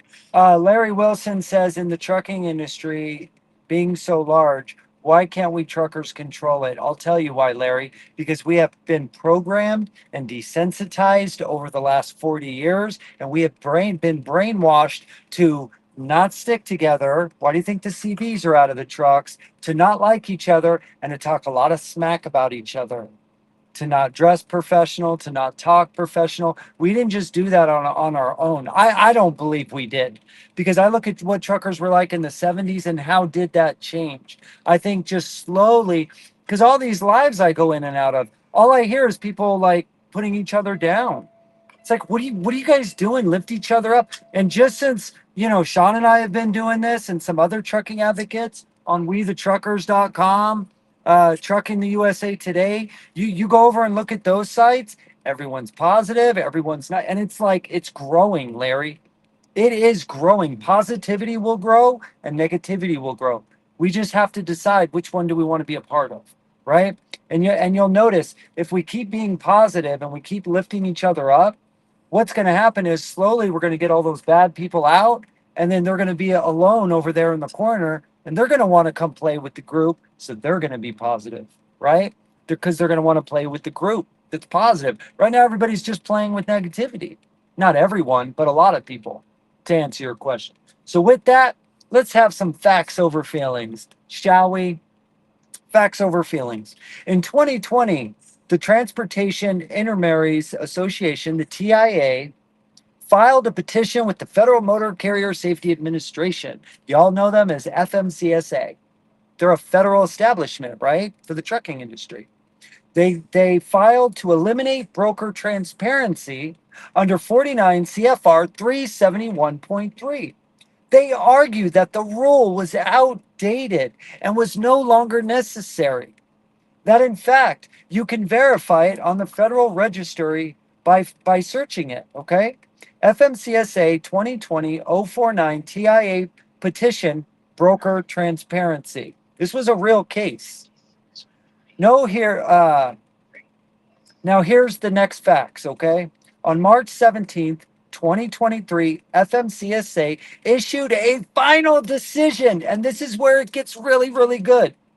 They denied the petition, not delayed, not ignored, denied, put right in its place where it belongs, in the trash. They denied it. FMCSA denied TIA, the broker, one of the major broker companies in the industry. They denied it. FMCSA stated that removing broker transparency would be contrary to federal transportation policy under 49 USC paragraph 13101, which promotes fairness and efficiency in the industry, because we want to have efficiency with, the American economy, right? That's probably a good idea. Uh, this is not opinion. This is the federal government's official position.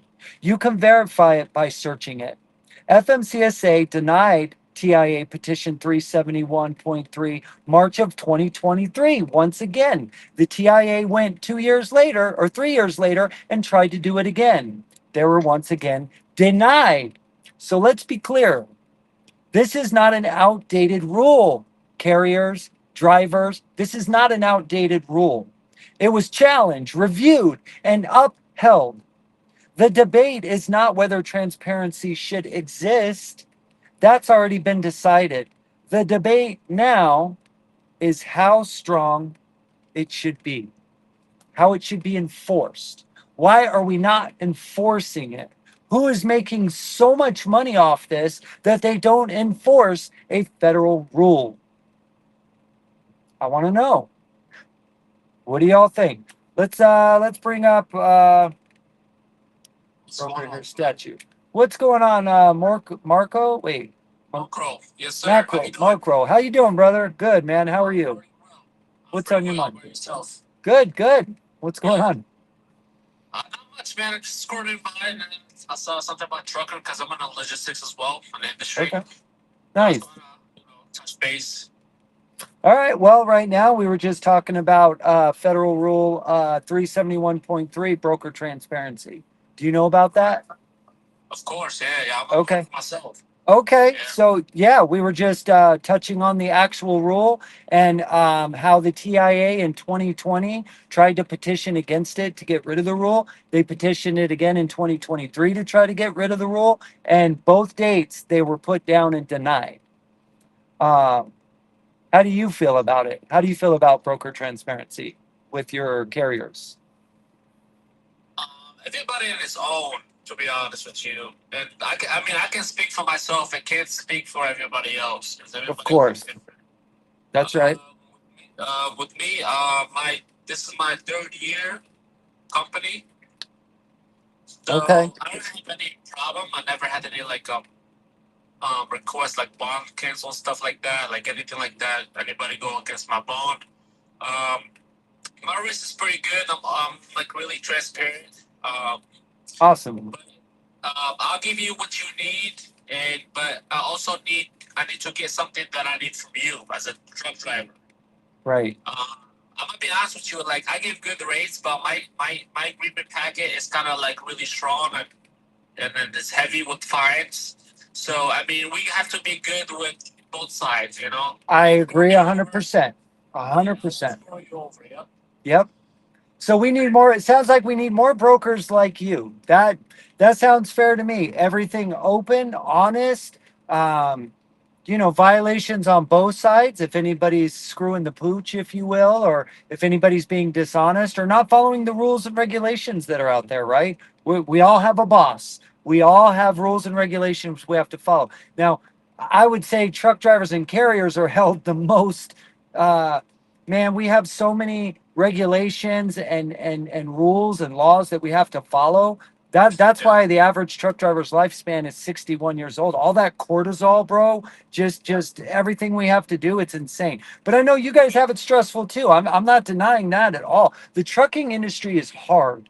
It is very hard and it's cutthroat.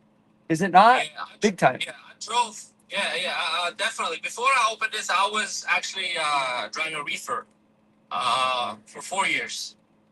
I used to do like OTR sometimes, and I definitely understand it from truck industry point, and also like another side of the trucking industry.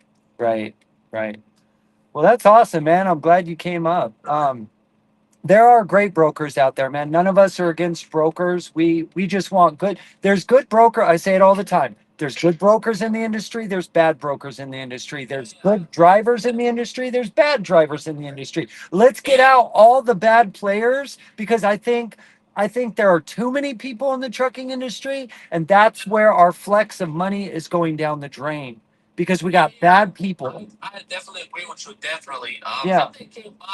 Something came by today. This is something like really strange, and I just want to let the drivers aware of this as well.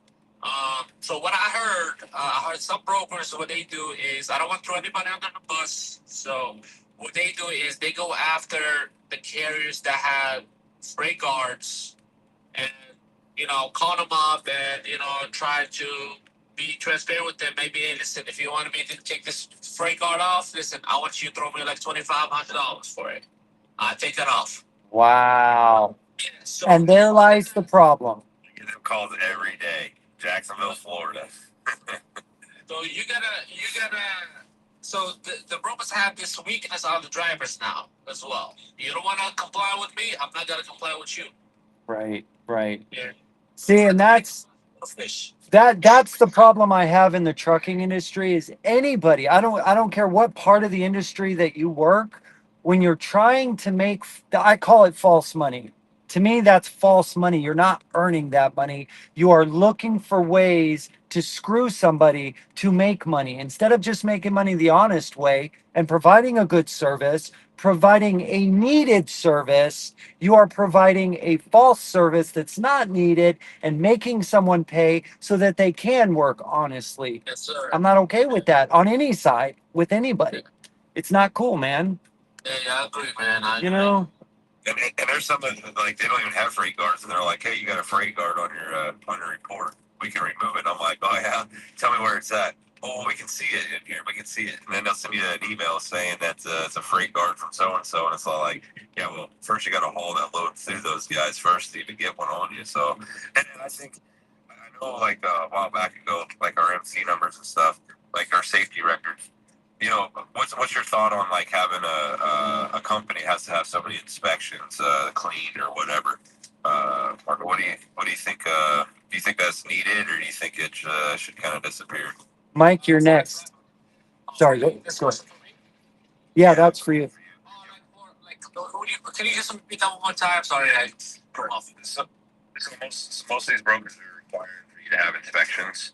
Yes. What's your thoughts on that? Do you think that's needed, or so like a company like for me, out in like South Dakota, I run South Dakota, Nebraska, and everything.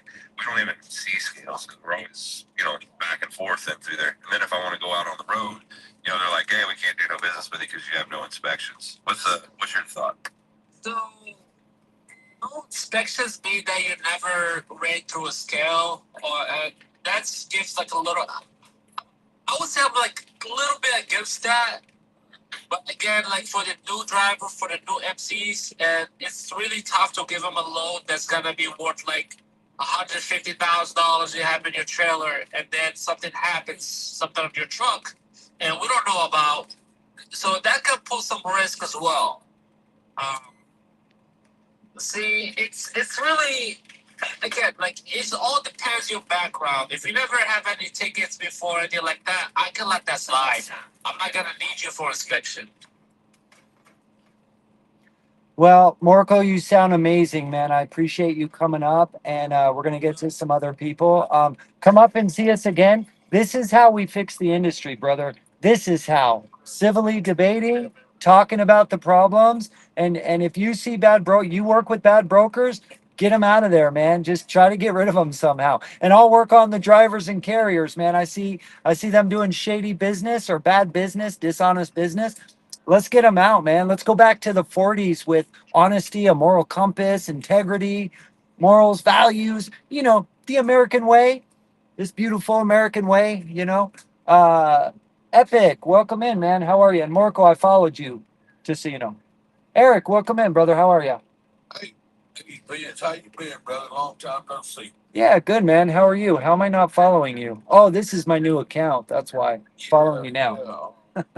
Um, so I just got a quick question. I've been shielded. Vince, I don't know if you remember. We met a long time back in Ghost Live.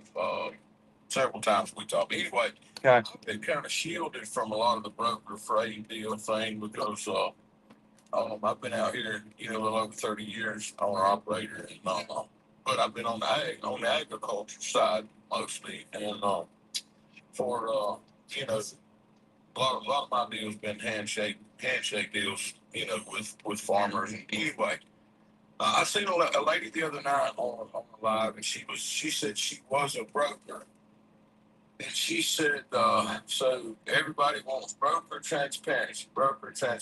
She said, well, understand that has repercussions on both sides of the fence for the driver and the broker. Can somebody elaborate on how it would affect the independent driver, adversely so much? And I'm going to back out and let somebody else have the box. I just didn't understand, you know, um, I totally get, transparency for the owner or the driver, to The carrier. see the road con, the Right. carrier to The see carrier. everything. How does it affect the driver adversely? Well, first off, are you talking about a company driver or an owner operator? I think she was leaning more towards like owner operator, and she was like, it's one thing for you guys to want transparency and to see all of what we do as from the broker aspect. She said, but it can also affect you guys adversely, being able to, you know, um, like the driver having to be transparent, for the broker. I mean, if the driver or owner op or independent, if he's on the up and up, I mean, how does that affect him? That person. I hope I'm posing that question where it makes sense. So what they're talking about for the whole transaction. So they're saying, all right, so if you have a company driver, right, and you're paying him 50 cents a mile, right? They're saying that you'd have to show the driver what you actually got paid all the way down to him holding the steering, him driving the truck. And that's where they're saying that that's where the problem's going to lay at. But if you got to add in your expenses and everything else out of it. I mean, by the time it gets down, you're paying somebody a decent wage. It's not going to affect the driver any. I mean, if you're doing good business, all my drivers know what I make. Like it's just a cop out again to say, hey, you know what? Let's get rid of this. Let's get rid of this rule, and we don't need it anymore. And it's there. They've tried it several times. It's just one of them other things that don't fit our agenda. You're gonna have to show it to everybody, and yeah, it's just made up things again, once again. And those are my opinions, and you can take them or leave them, but that's what it boils down to. Is just to try to scare everybody to say, hey, you know what? We don't want transparency because now your driver's going to know how much you made and how much you paid him. He's going to ask for more. But on an owner operator side, and you're driving your own truck, there's no effect in it. You know what you're getting paid, right? And you're going to see it all the way down. Yeah, and here's the other thing, Eric. I think a lot of people in the trucking industry, like one person they'll state something of what they think a rule should be or a law should be, and they spread it everywhere. And other people don't do the research, right? They're like parrots, right? And I'm guilty of this too. I'm not judging anybody. If we're parrots and we just repeat what we're told by other drivers or brokers or insurance guys or whatever, and we don't look up the information ourselves, then we could be repeating bad information. So, like, we think, oh, broker transparency, they got rid of that 2 years ago. Well, if you don't look it up, or the other way around, there is broker transparency. If you don't look it up to see if that's factual or false, how do you really know? You could be repeating bad information. You could be receiving bad information. That's why I tell everybody on the live, do your research yourself. Don't just believe what I'm saying. Like, because I could get bad information. I try to fact check everything. Most of everything I do, I fact check it. But I could be getting bad information from somebody. So we have to do the research ourselves to find out if things are actual. That's why I'm tearing into broker transparency tonight, to show people what the federal government says about it. It doesn't matter what people think it means or think that it says. It only matters what it is, right? Like my truth doesn't matter, your truth doesn't matter. The truth matters. Would you agree with that? That's what I want. Yeah. No disrespect, right? I want the truth, not my truth. I want the truth. Yeah, and another thing is I wouldn't rely on Google. So don't like use your phone and say, hey, or ask ChatGPT. Those are all jokes. But you can use ChatGPT to find the source, and you're looking for key ones. You're looking for the FMCSA. If you're looking up for highway stuff. That's right. FHWs, DOTs. That's going to be your factual information. Don't look on just saying Google. Google told me, because Google can steer you wrong. ChatGPT can steer you wrong. But That's you right. can see sources on there, and then that's how you get your sources. Because we get people all the time in these lives that are like, "Well, when I looked it up, I'm like, where'd you look it from?" Well, I asked Google, and I'm like, "Well, let me tell you something about Google." So it's searching it. I think there's a lot of bad information, that gets tossed around and transferred back and forth across the fuel island. Exactly. And nobody actually does do the math and do the research and all of us as drivers know that a huge problem in this industry, even right down with dispatchers. Is, drivers are looked upon as crying, whining gossipers, and nobody takes them serious because of you know those opinions being tossed around without any factual base. But 100%. talking about the Google thing, I'm gonna say this, and I'm gonna go. First thing I want to say is, hey, Miss Audrey, long time no talk. The second thing is, I actually seen a reel on here today. This the guy, he got locked up. They arrested him, and he was a homeowner. It had nothing to do with trucking, but he was hollering the whole way. The Chat GPT told me I could do this. Oh man. And the arresting officer was like, "Well, this is becoming more and more of a problem as people are relying on what they see on Google or whatever." And this guy thought he was protecting his property actually, and the information that he got from Chad was got him you know got him marooned down at the Great Bar Hilton. Anyway, it's good to see y'all, Miss Audrey. Good to see you in here. Good to meet you other guys. Thanks for the input, Vince. See you later, brother. Y'all keep Right on. Right on, Epic. I mean, Eric. Later, bro. Have a good one, man. Thanks for coming up. Pastime for change. What's going on, brother? How are you? Well, just trying to take over the world.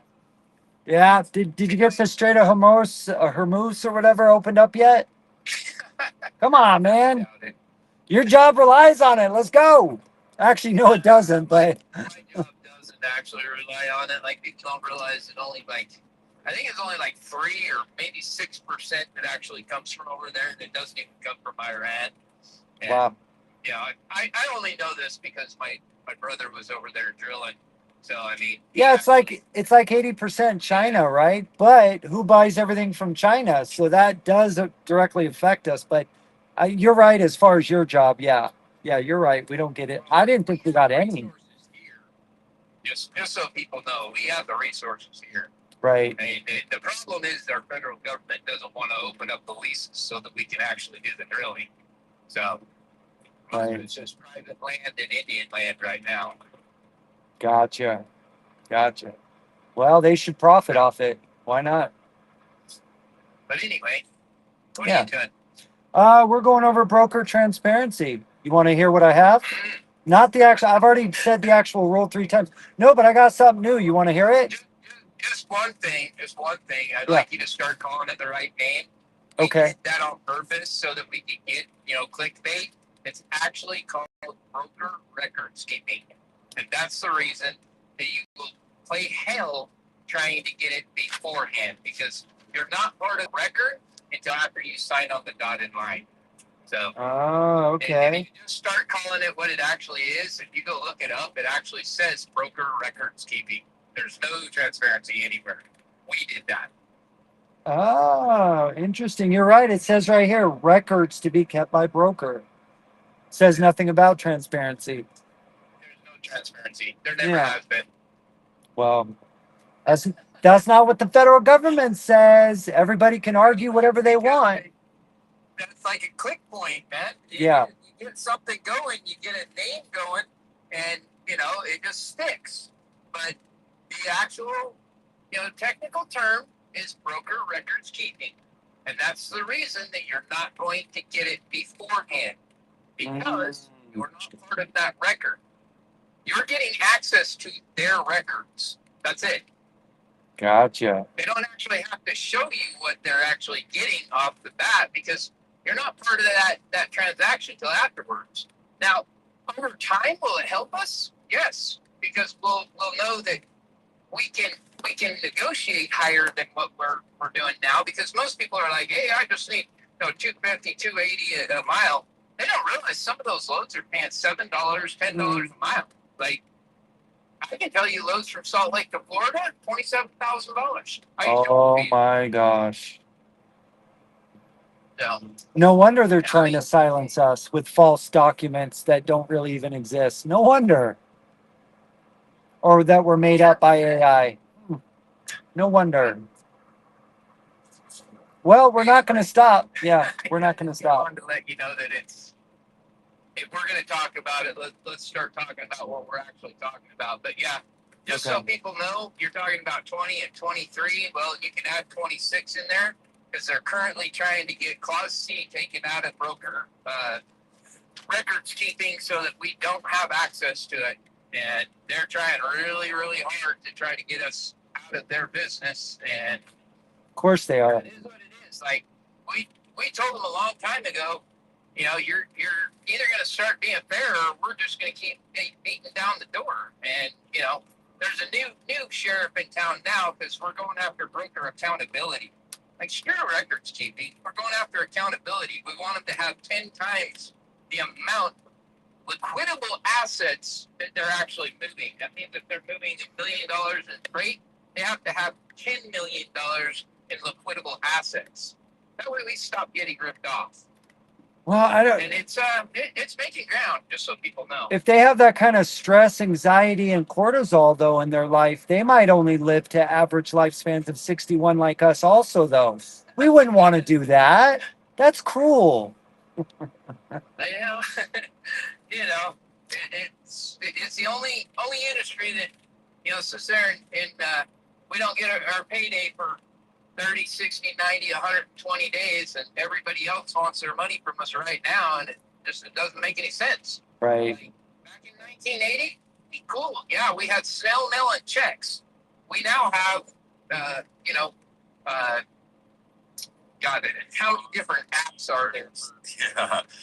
You got transfers, you got Cash App, now you got Yeah, Cash App, yeah, Zillow. Yeah, Zillow.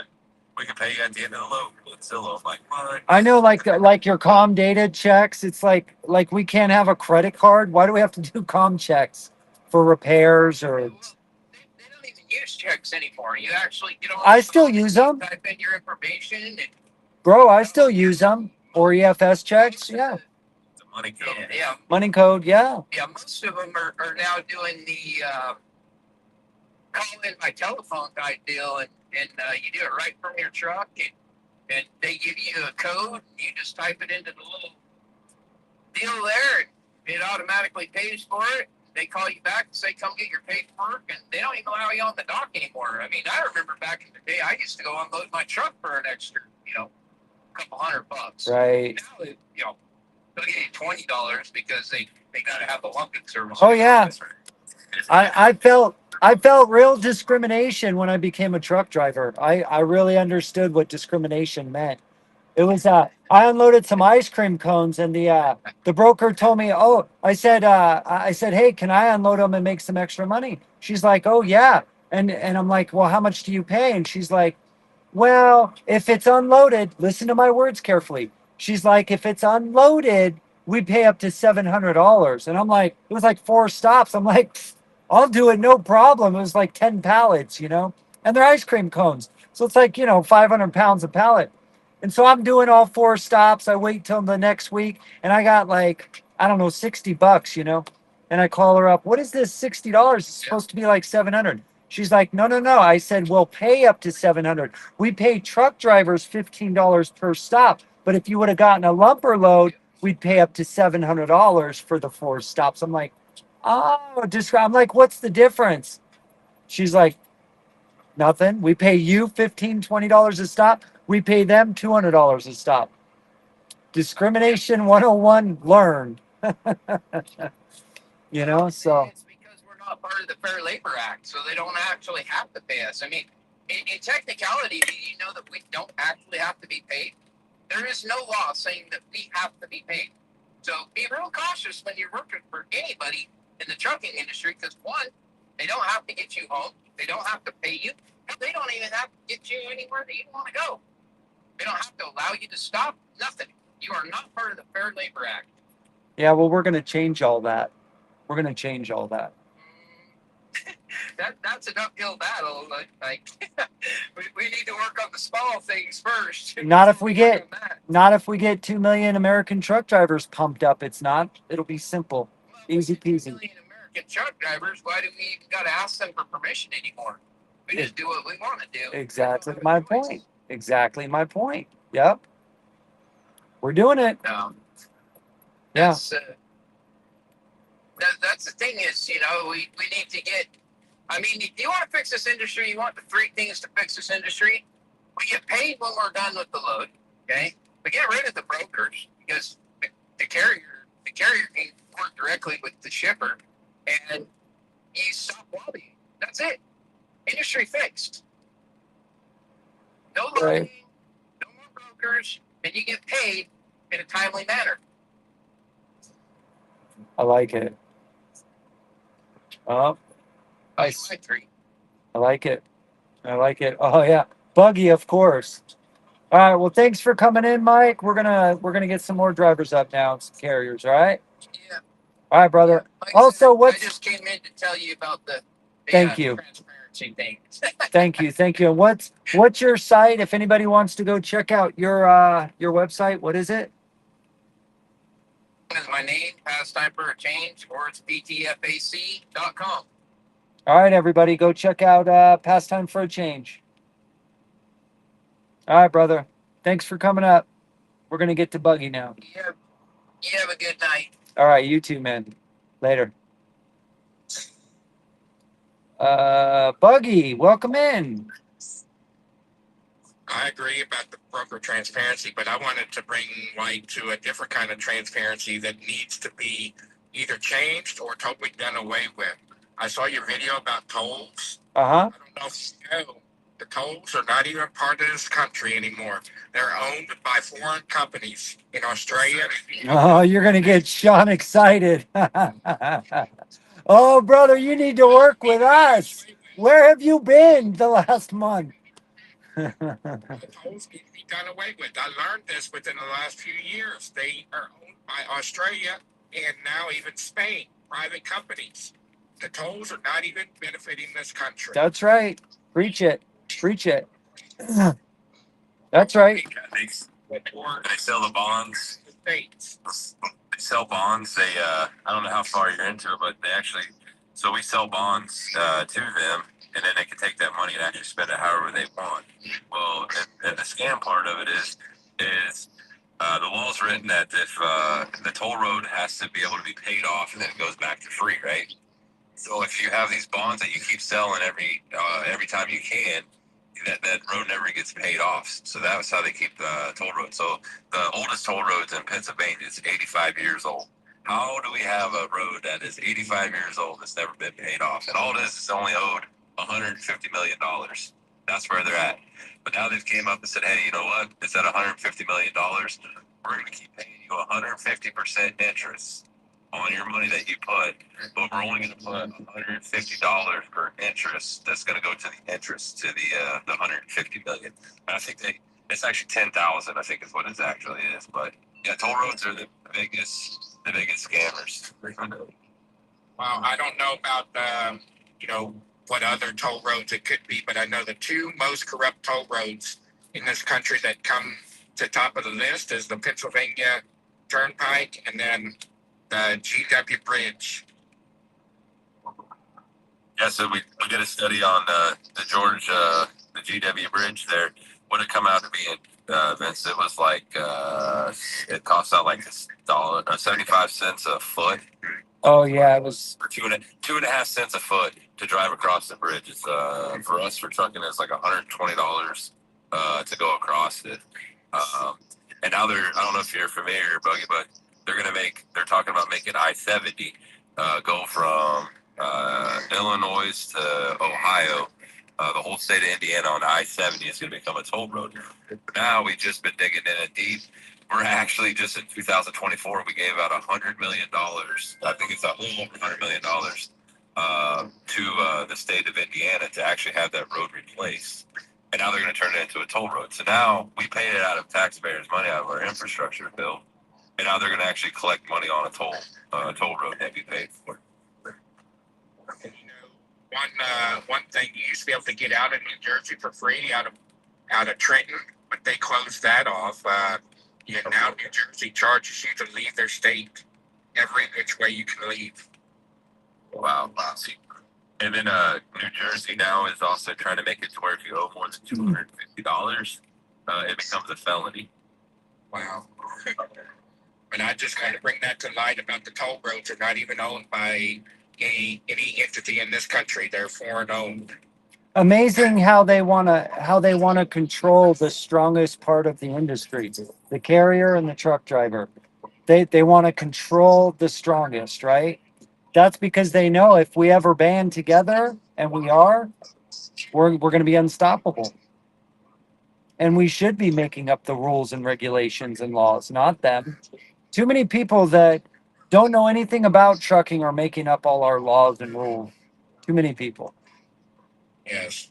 There's many that are just pencil pushers. That's right. And Buggy, I don't know if you've been over on Facebook, Trucking the USA Today, or Trucking the USA Today. Yeah, Trucking the USA Today on Facebook. Go check it out. There's a lot of facts about tolls over there.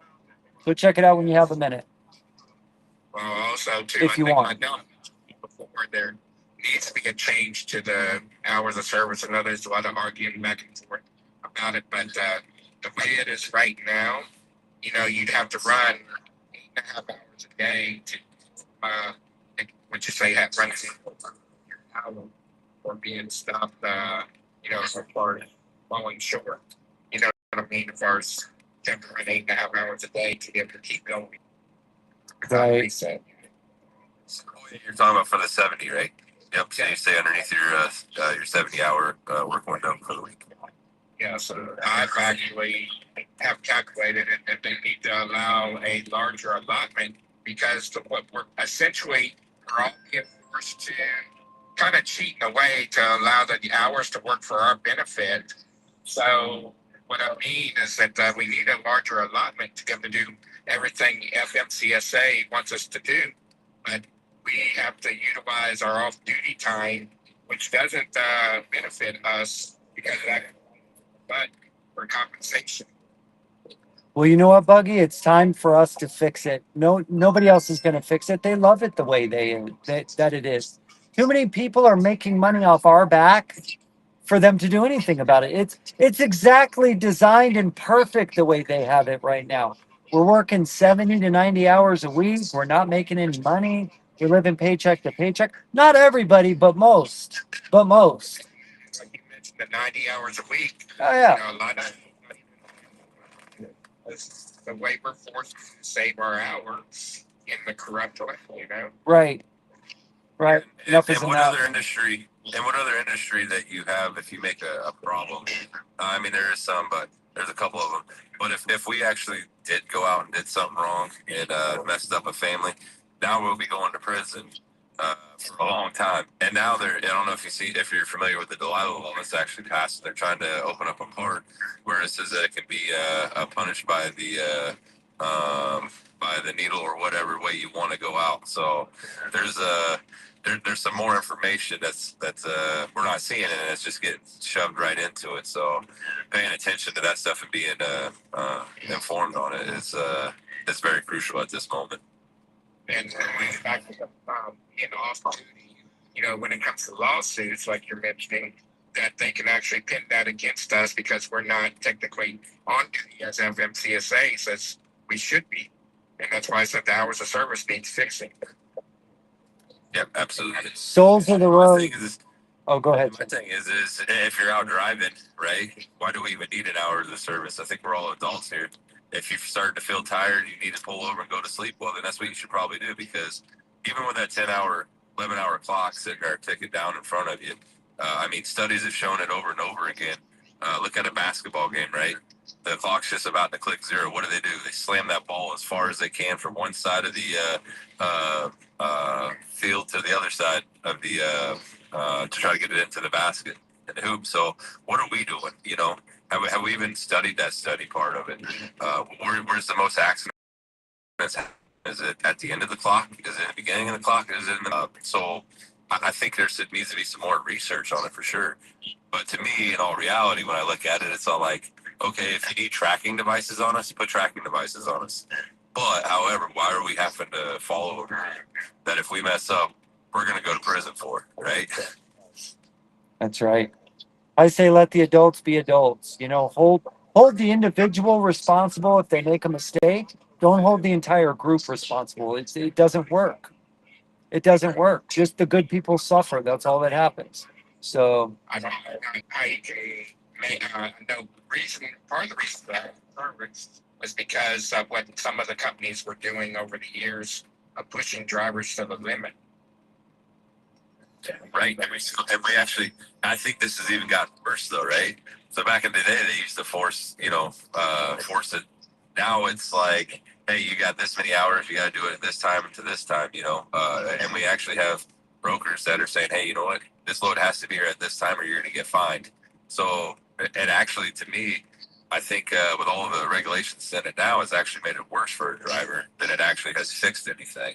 But yet again, we ain't studying those areas. We're spending $200 million on how many parking spots we have in the industry, and how can we create more parking instead of saying, hey, let's take this $200 million and actually open up every single logbook across the nation, see where the incidents are happening.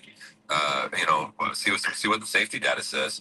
Like we should have an advocate in every accident that's involved with a semi, and somebody actually writing it down because police officers ain't actually reporting the true 100% data back. They're going to say, hey, I found the problem and this is where we're going to stick with it. We're going to ride with it. But let's do a full inspection on them. Right when it happens, pull them out. Let's see what the brakes look like, measure it all the way down. Let's see what the road looked like when they were there. that's right. That's the money I would like to see what we're spending, of our money that we pay in to have something like that done versus saying, hey, here you go, college. Here's $100 million. Come up with some numbers for us. How many accidents we actually had? And let's divide that by race. I mean, like I've never heard of anything in my life like what's happening now. Is show me how many of these are non-domiciles. I can't speak English. Show me all this. It's like, why are we wasting our time? Why are we spending the money on something that you already know is a problem? Just fix it. The rules have been there forever. You can't read, speak, or write English. You don't have a CDL, and now all of a sudden it's all like autonomous is coming in, and we're like, hey, we got to cut jobs. We got way too many trucks in here. We want to bring autonomous in, So let's get these guys off the road, and it's not fair to anybody. It should be a fair playing field. That's right. AI is actually impacting a lot of different jobs from through 2025 and then into 2026. There's well over 1 million jobs. Yeah, absolutely, and that's the problem. They don't understand this AI stuff. If you look around and actually go to a facility that actually has AI and been there, you kind of see it's younger people, right? So the age working limit, I didn't see anybody over the age of like 45 working there. But then the females, and there was a couple females to a bunch of men. I'm like, wow, what else are we doing? They're sitting around of like, divorce rates. It's going to crash a bunch of families that they're not looking at the greater good of what AI is actually going to do. And somebody should step in and say, hey, again, let's do some studies on it and let's see how it's going to work before we mass produce this stuff and see if it's going to outweigh it. Well, there was a video recently I ran across talking about the data center. Their would you say their lifespan is only 3 to 4 years. So that means in 3 to 4 years, the whole economy is going to crash because of the data centers. They're not sustainable. Whereas, like when the railroad did its temporary impact, that we were able to utilize the benefit from it for 100 years. Whereas data centers are going to crash things. Those things drink more water than people do. Yeah, well, and then again, I agree. Like we should be doing it on small scales. We've always jumped in, and we've always been head in first before 2 feet first. Like how I like to say it. If you look at the windmills all the way down, it's like, let's see what the outweighs the numbers. But when they're given the money from out of the infrastructure, they're supposed to go for our roads and build our bridges to build something else. To me, again, you're collecting money that's supposed to go to a cause. That'd be like us collecting money saying that we're going to help truck drivers and we go spend it on drinking. Right? That's the way I feel like that's the way it's working. And I think now it's time to hold these guys accountable and say, hey, you know what? If you're collecting this money, only use it for that, not nothing else. If you want to invest in data centers, if you want to invest in autonomous, put your money there, not our taxpayers' money. That's Let's get a trucking fact in, guys. So, heavy duty truck engines can last over 1 million miles. Don't know who didn't know that, but Sam, welcome in. How are you? How you doing? I'm good, Vince. How are you? I'm good. What's on your mind? There's so many things that need to be fixed, but here's the reality, guys. When they deregulated trucking, they only deregulated the economics, and then they overregulated the participants. And they did that because it created a system of chaos, destabilization, fragmentation. And do you know who fares best in a chaotic system? The biggest players with the deepest pockets. That's right. So, from the very beginning, the goal was to eliminate the 92%, because if we could eliminate the thorn in everybody's side, then the big players could form an oligarchy and get whatever they wanted for freight. This was always the plan. Unfortunately, and fortunately at the same time, the 92% are a different breed. They are not the same kind of people that work in the healthcare industry and that work in the real estate industry and that work in the financial services industry. They're people who look you in the eye when they say something, they mean it. If they say, I'm going to take that load, it doesn't matter that they figure out they're not making money. They said they were going to do something, and so they're going to do it because that's just who they are. When they shake your hand, that means something. Yes. When they make a promise, it's a promise. And so these are not people who quit. They don't know how to quit. And look at how they've survived over the last 46 years in the chaos, the instability that they've survived in. Imagine a system that was stable, that was based on dignity and integrity. What could they do there? What would it look like if these people that have survived this chaos had a stable system that protected them and protected their family, where people told the truth and did what they should do, acted like people are supposed to act? Imagine what that world looks like. See, I do imagine it every day. It's called Heritage Hall. We're building it, guys. We're going to build it because we have a different standard. And that new standard, that new elevated standard, becomes the standard. Because it's the same standard everybody wants. It's just that right now the industry doesn't have vocabulary for it. It's so far from what we've seen, what we've lived. And after you live in trauma for long enough, you just start to believe that's how it has to be. Right. You Right. have to stop believing that. It sounds like a topia. Everything you just said sounds like a type of topia / heaven to me. You know? So I always think of it as a Gene. What if Gene Roddenberry designed the trucking industry? This is what it would look like. My husband was a Trekkie, and I didn't understand why he was still with us. That the reason why he loved Star Trek was because he believed in that universe. He believed that people could treat each other the way they're supposed to treat each other, and that everybody deserved dignity, and that everybody should be heard. Not necessarily agreed with. That's how we grow, is by talking to people that think something different than what we think. Right. I don't have to agree, but if I open my mind to consider it, now I've grown today. He believed in that world, and I do too. I agree. Sounds beautiful. Sounds like utopia. I like that. All we got to do is build it. If we build it, they'll come, right? That's Kevin Costner, where are you when we need you? Oh man. Good stuff. Good stuff. Well, we're gonna wrap it up, guys. Once again, that's called Heritage Hall, right? Sam, where can people find that? Heritage So you Hall. can reach out to me either on TikTok or LinkedIn is where I post a lot of articles. You can always call me if you have questions and want to talk. My phone number I'm going to put in the text so you guys can reach out if you want to chat or need something. What I don't even call myself an advocate, guys. What I am is an architect of systems that allow advocacy to be effective. I like it. I love it. Things that you want to do, those are important things. Every single one of them. There we I've go. been trying to do the same things for a long time and it's not working. You can't. You guys aren't crazy. If you keep doing the same thing and expecting something different to come out of it, the rerun's always going to look just like it did last time you saw it. Right. Right.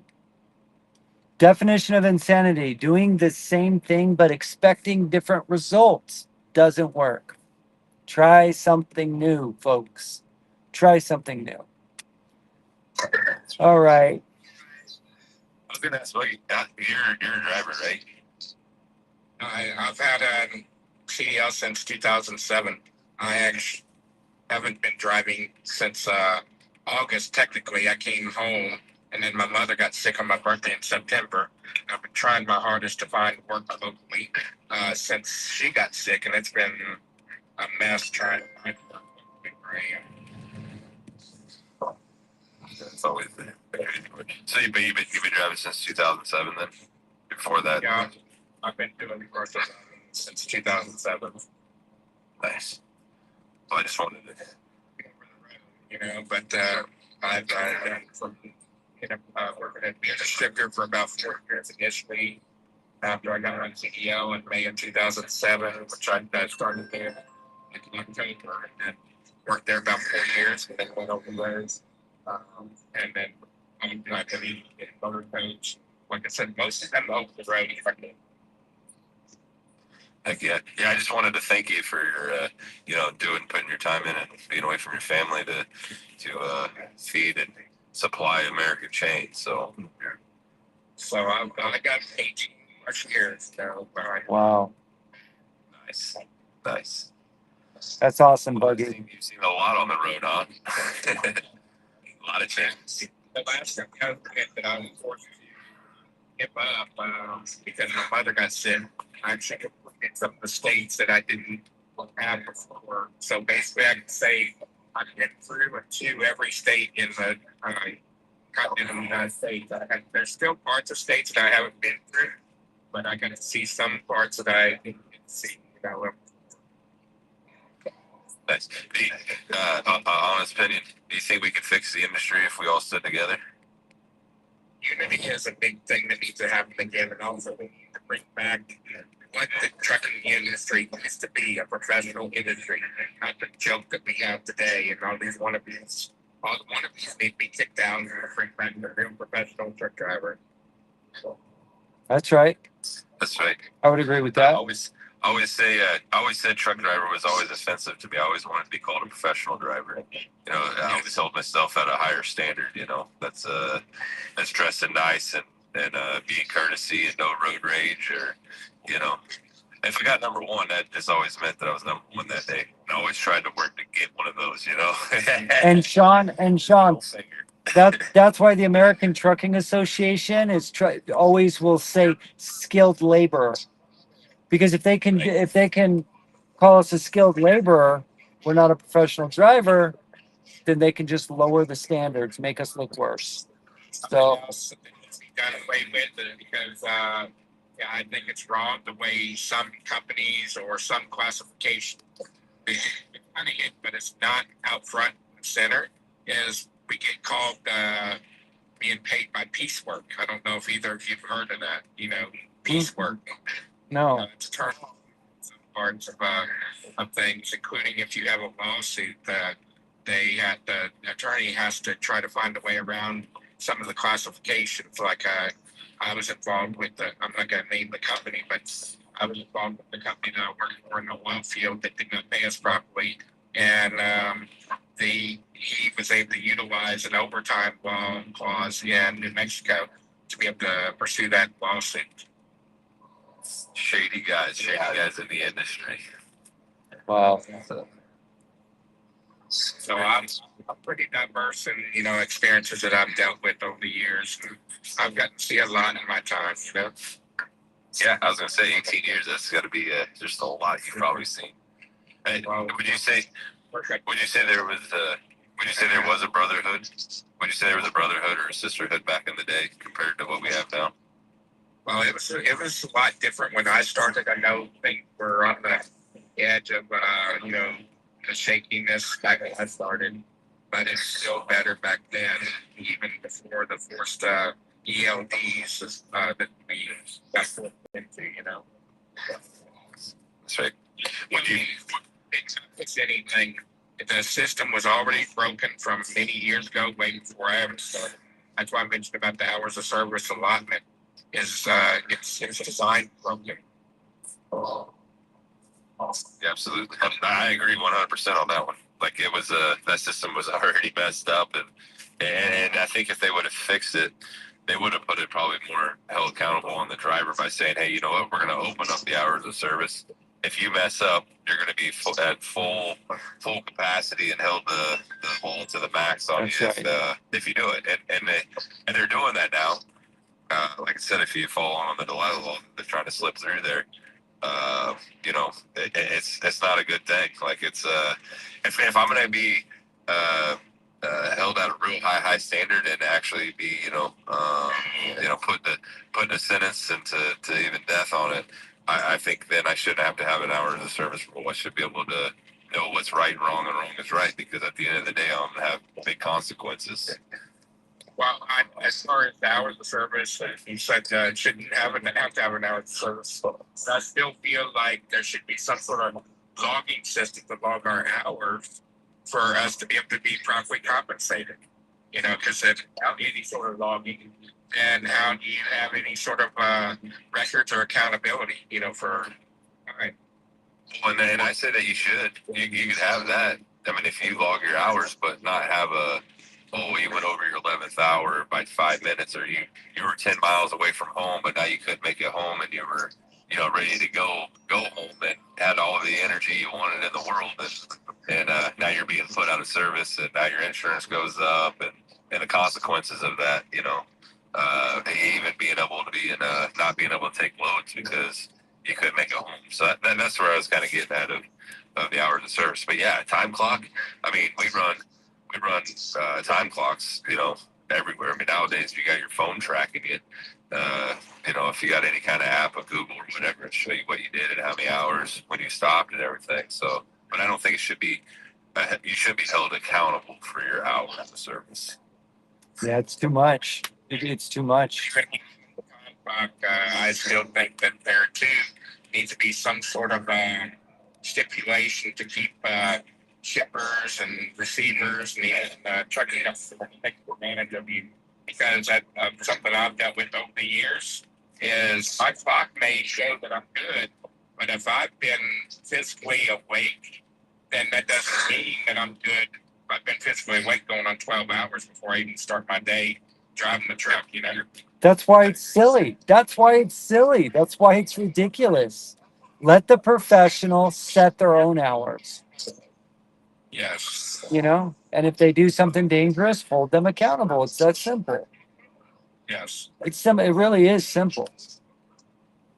I was joking. I was joking around with the shipper. They said, "Hey, when are you gonna get there?" I said, "Well, I'm always gonna be there before the load because I sit the semi. I'm always in front of it. So I'm gonna get there before the load does." And they laugh at me because you can't. You never really can tell. Like if there's an incident, if there's a broken construction. I mean, that's the least of my worry. And now there's a lot of these brokers that are using AI, and they want to blow your phone up for every 3-4 hours. Hey, are you there yet? What's your ETA? And it's all like, guys, are we really this load? We should have put it on a team load. And if you needed it that bad, well, we put it, not on a solo driver. And it's like, well, can you justify why you're calling me this much to ask me where I'm at? Especially when you have a tracking device on me. Like we're already trying to focus on the road and hold the steering wheel to get there. Now you got a phone going off in your ear about every 3 to 4 hours. It's like, guys, that's just way too much. My my dispatch and the others in the office of the company I work for, last out of Wisconsin, they were complaining about how they try to contact a broker and they're getting computers. It's an artificial computer talk. He's like a human being. They can't talk to an actual person. Yeah. Yeah, it's the same thing with these broker services that are using it. You can't talk to a human being; it's all through them. And of course, I always mess with it because I want to see what the technology is. Thank you. AI. And then the privacy policies that you're signing to use them, like you're giving up all your rights for your voice to train AI. They can sell that to a third party. There's a lot of our privacy stuff that is being thrown right out the window because it better fits them. They can put 120 people off of lay them off and then use AI on it. But what's the overall outcome of it? Now we're giving our privacy rights for them to benefit off of it. Well, and if truck drivers don't fight back, nothing, it'll keep happening and it'll get worse. We have to fight back. C.H. Robinson announced fairly recently they laid off, I don't forget the percentage, but they laid off a percentage of their workforce for AI. Yep. Shocker. Yeah, sad. Shocker. The general human contact of drive a truck. I tell guys, I'm like, it won't be long and AI is going to be training CDL holders. If you want to come into the industry, watch to see they're going to figure out how to put a computer right beside you because, honestly, what's the human being sitting there in that passenger seat training you versus having AI that has 100 years of experience, they claim. And I really see it. Sean Duffy's talking about it. We got to make everybody across the board train equally. Well, how do you do that? Because you're going to teach somebody different than I'm going to teach, right? I'm going to have my habits. You're going to have your habits. And I really see what he's talking about. He's saying, hey, you know what, guys? We're fixing to use technology to train you guys. And it's going to be different. Well, another thing that, is to do with robots and AI. Melania Trump, I don't know if either of you saw that, of her with that robot at the White House. I saw that. Yeah. She was walking with it. I saw Yeah, it. she's Yeah. that robots and AI is going to be teaching children. That we'll have to see what happens in the fall, but she said children are going to no longer exist. You know what's dangerous about all this is you have a small group of people teaching and training the masses. You know what I mean? There's no protection in the middle. There's no buffer of values and morals or doing anything traditional. And those things are important. Those things your grandparents taught you, those things are important. They matter. Not what the government thinks or the government wants, you know? You know the selective service now is going to be automatic by 2027. You don't need to sign up at 18 or in high school. It's just automatic. 2027. To 42. Yep. Yep. So I went to 42 now. So Yeah. what was it, like 38 or something like that? Well, the government doesn't own my children. Sorry. You know, they don't own anybody. I know they think they do, but they don't. It's that simple. I don't see how computers and autonomous trucks are going to be able to do everything a human being could do because there's still a lot of tasks that the computer sitting inside that truck cannot perform, So how are they going to cover all those other tasks, Well, this is the crazy part because I'm been following that world too as well for autonomous. They've been to Congress, they've been to the transportation committee, the head of board over there. They don't even have to show the safety data. So like when we get into an accident, we got to record it, right? They're going to let them up for the next 2 years. They don't have to actually self-report. They'll actually keep the data inside the system, so we won't even know how many accidents they actually created while they're on the road training. And to me, if it's fair for them, it should be fair for us, right? Hey, Sean. I want to get rid of the logbook. Sean, sorry to interrupt, but guess who we got over here on YouTube watching? Cisco.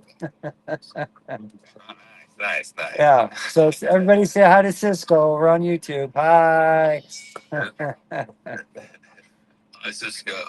Yep. One safety thing that I think needs to be spoke up about. No, FMCSA started allowing the digital camera mirrors. They still need to keep the regular mirrors because those things have been shown that they can fail, and then once you do that, you're screwed. That's right.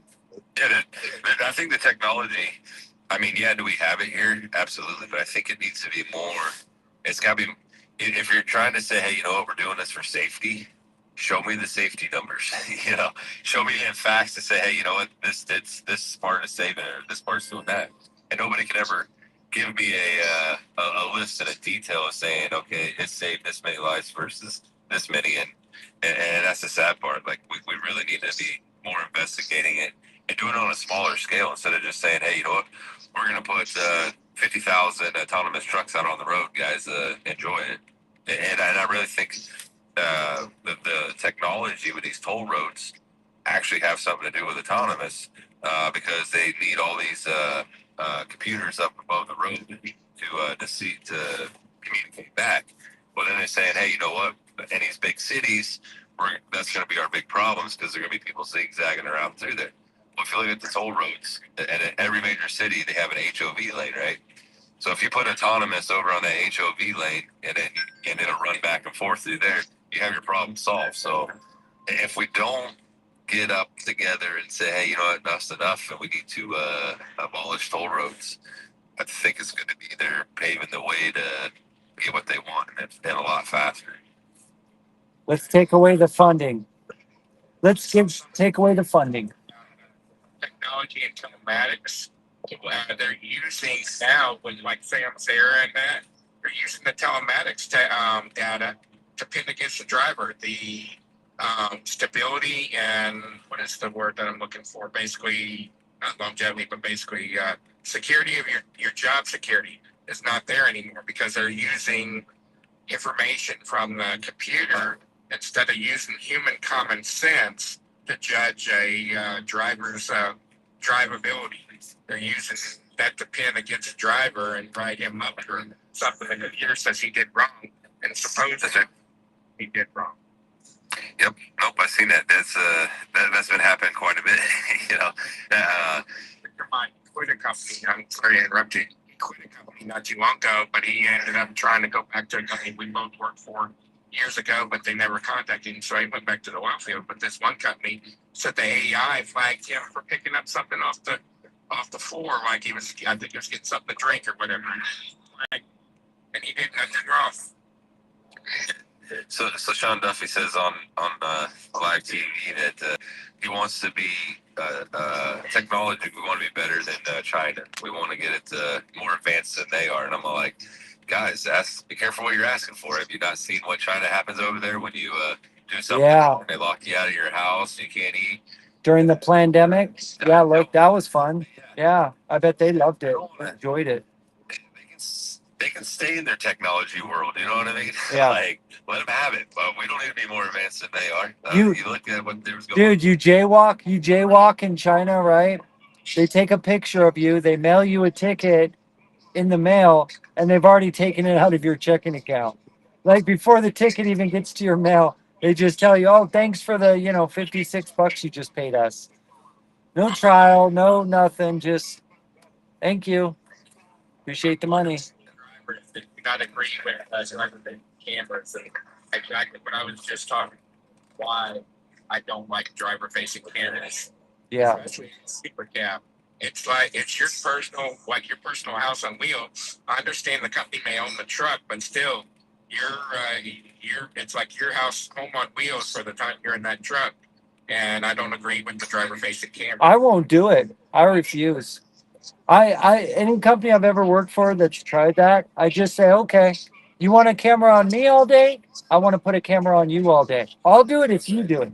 I got to be able to stare at you all day if you want to stare at me all day.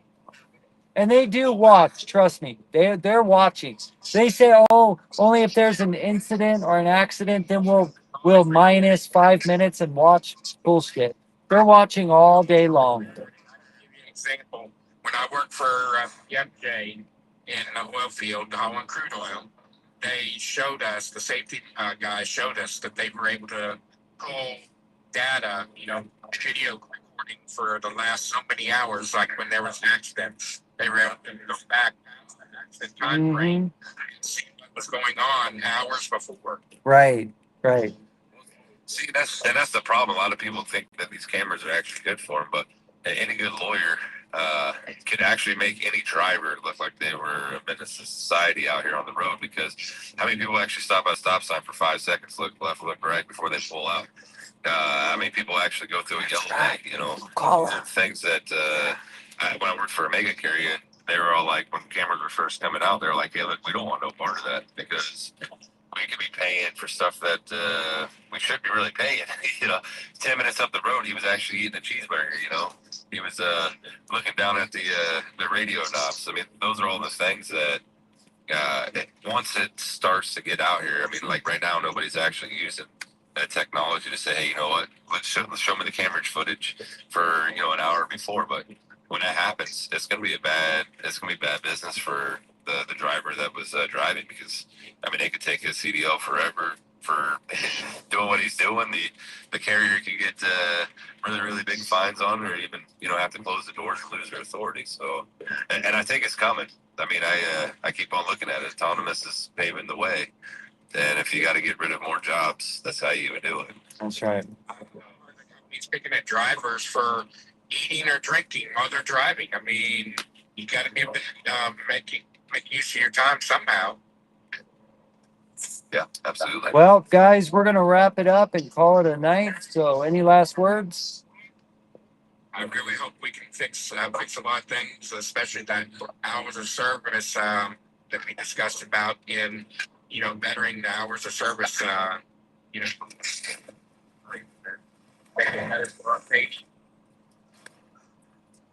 Well, we're going to fix it. We are going to fix it. One last thing. Have you heard an update on the guys that were working with some sort of bill that they were trying to pass and get Trump's attention? Get it? You had them a little while back Wait, to get a what? to fix different problems in the industry. I done forgotten their. Oh, the AFFTRA, cap brokers, $5 a mile, all that. Yeah. He's working on it. McCone. Yeah, McCone LLC. He's working on it. Yeah. Broker transparency. They're working on it. It's time, but I just wondered what was going on with it. Yeah, he hasn't given up. He's working on it. And against all odds, too. That's why I said it takes time trying to break that beat down. Oh. All right, gentlemen. Well, Buggy, thanks for coming in, brother. You have a good night, all right? Come back and see us. And privately owned in other countries. yeah. No, it's craziness. I've been researching it. We're actually doing some request forms. Working on getting them out. Asking where the money's going, how it's being spent, what avenues they're taking, and to control it.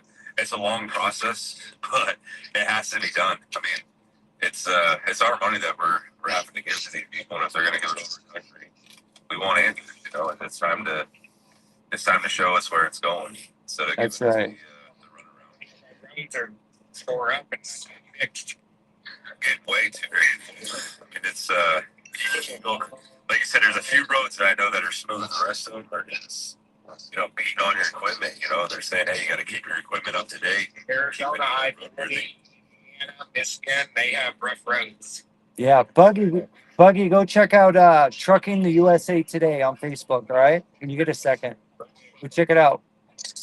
Yeah, all right? Man. All right, you too, brother. Yeah, later. Good talking to you. Yep. Out there, man. All right, man. You too. Later. Oh, and Buggy, I forgot to say thank you for all that you do for us, man. Thank you. We appreciate you. We salute you. Thank you. Sean, you want to say anything else? Yeah, I just wanted to say, today that we did the truth that you feel, even if we don't say it out loud, we're divided across states, across companies, across lanes. We often feel like an island, each one of us fighting our own battles. Yes, that division makes change feel impossible, but I'm here to tell you that the change starts with you. It starts with each one of us Us choosing to put down the walls, pick up the common purpose when we see ourselves not as competitors, but as partners. When we're behind a vision of fairness, safety, and respect, then we can take the wheel of our own future and steer it and drive it towards change. Because together, we have the power to shift the entire industry. With that, I leave it to you, Vince. Thank you, brother. Thank you so much. Trucking USA Today. All right, Buggy wanted to know what the site was. It was Trucking the USA Today, Buggy. I just put it down in the chat. Everybody go check out, if you want to, go check out the Facebook page, Trucking the USA Today. Just remember, this is all for entertainment purposes only. Everything all of us said here today is our opinion and our opinion only. So go do the research yourself. Go see if what we're saying is true. Do the research. You'll find out 99.9% of it's true because nobody can get 100% facts down, right? It's impossible to find 100% truth. Go ahead, Sean. Not even the paid ones. What's that? The paid ones can give you 100%. I said not even the paid guys can give you 100%. Not even the paid guys. Yeah, exactly. Let's see. 1 Corinthians chapter 16, verses 13 through 14 says this: Be on your guard, stand still in the faith, be courageous, be strong, do everything in love. A truck driver is supposed to be trustworthy, loyal, helpful, friendly, courteous, kind, obedient, cheerful, thrifty, brave, clean, and reverent. And on my honor, I will do my best to do my duty to God and my country and to obey the truck law, to help other people at all times, to keep myself physically strong, mentally awake, and morally straight. Sean, any last words?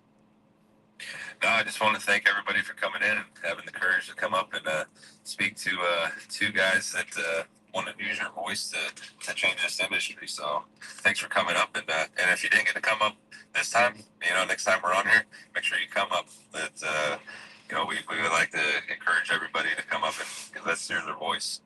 That's right. That's right. And every driver out there, every carrier, every good broker out there, every good insurance person, thank you for all that you do for the industry. If you are a good, honest person, thank you for everything you do for us and our families because we are all a team. Anybody that comes up, just know here you will never be disrespected, insulted. You will be safe here. Okay. You're not going to get all the drama on this show. So thanks so much for coming. Keep the shiny side up and the dirty side down. Follow and subscribe for more. Go follow Sean. Go check out Trucking in the USA Today. Go check out WeTheTruckers.com. A lot of good information on there. And with that, I'm going to bed because I have to get up at 5 in the morning and drive. Sean never sleeps. He just drives and researches. That's all he does. But I actually sleep. So I also like to say safe travels for all the drivers out there. That's for sure. Safe travels. well said. All right, everybody. Till next time. See you later. And on YouTube, X, and Facebook, thank you so much for coming up. Really appreciate you guys. I am not a back pocket guy. I used to be, but I'm not anymore. But thanks for the comments, the likes, the shares. Thank you for the subscriptions, everybody, or the follows. If you're on Facebook, X, YouTube, I'm not sure because all three are on one restream. But thank you so much for coming here. I really appreciate you guys. Have a great night. Keep the shiny side up and the dirty side down, all right? See you guys later. Bye.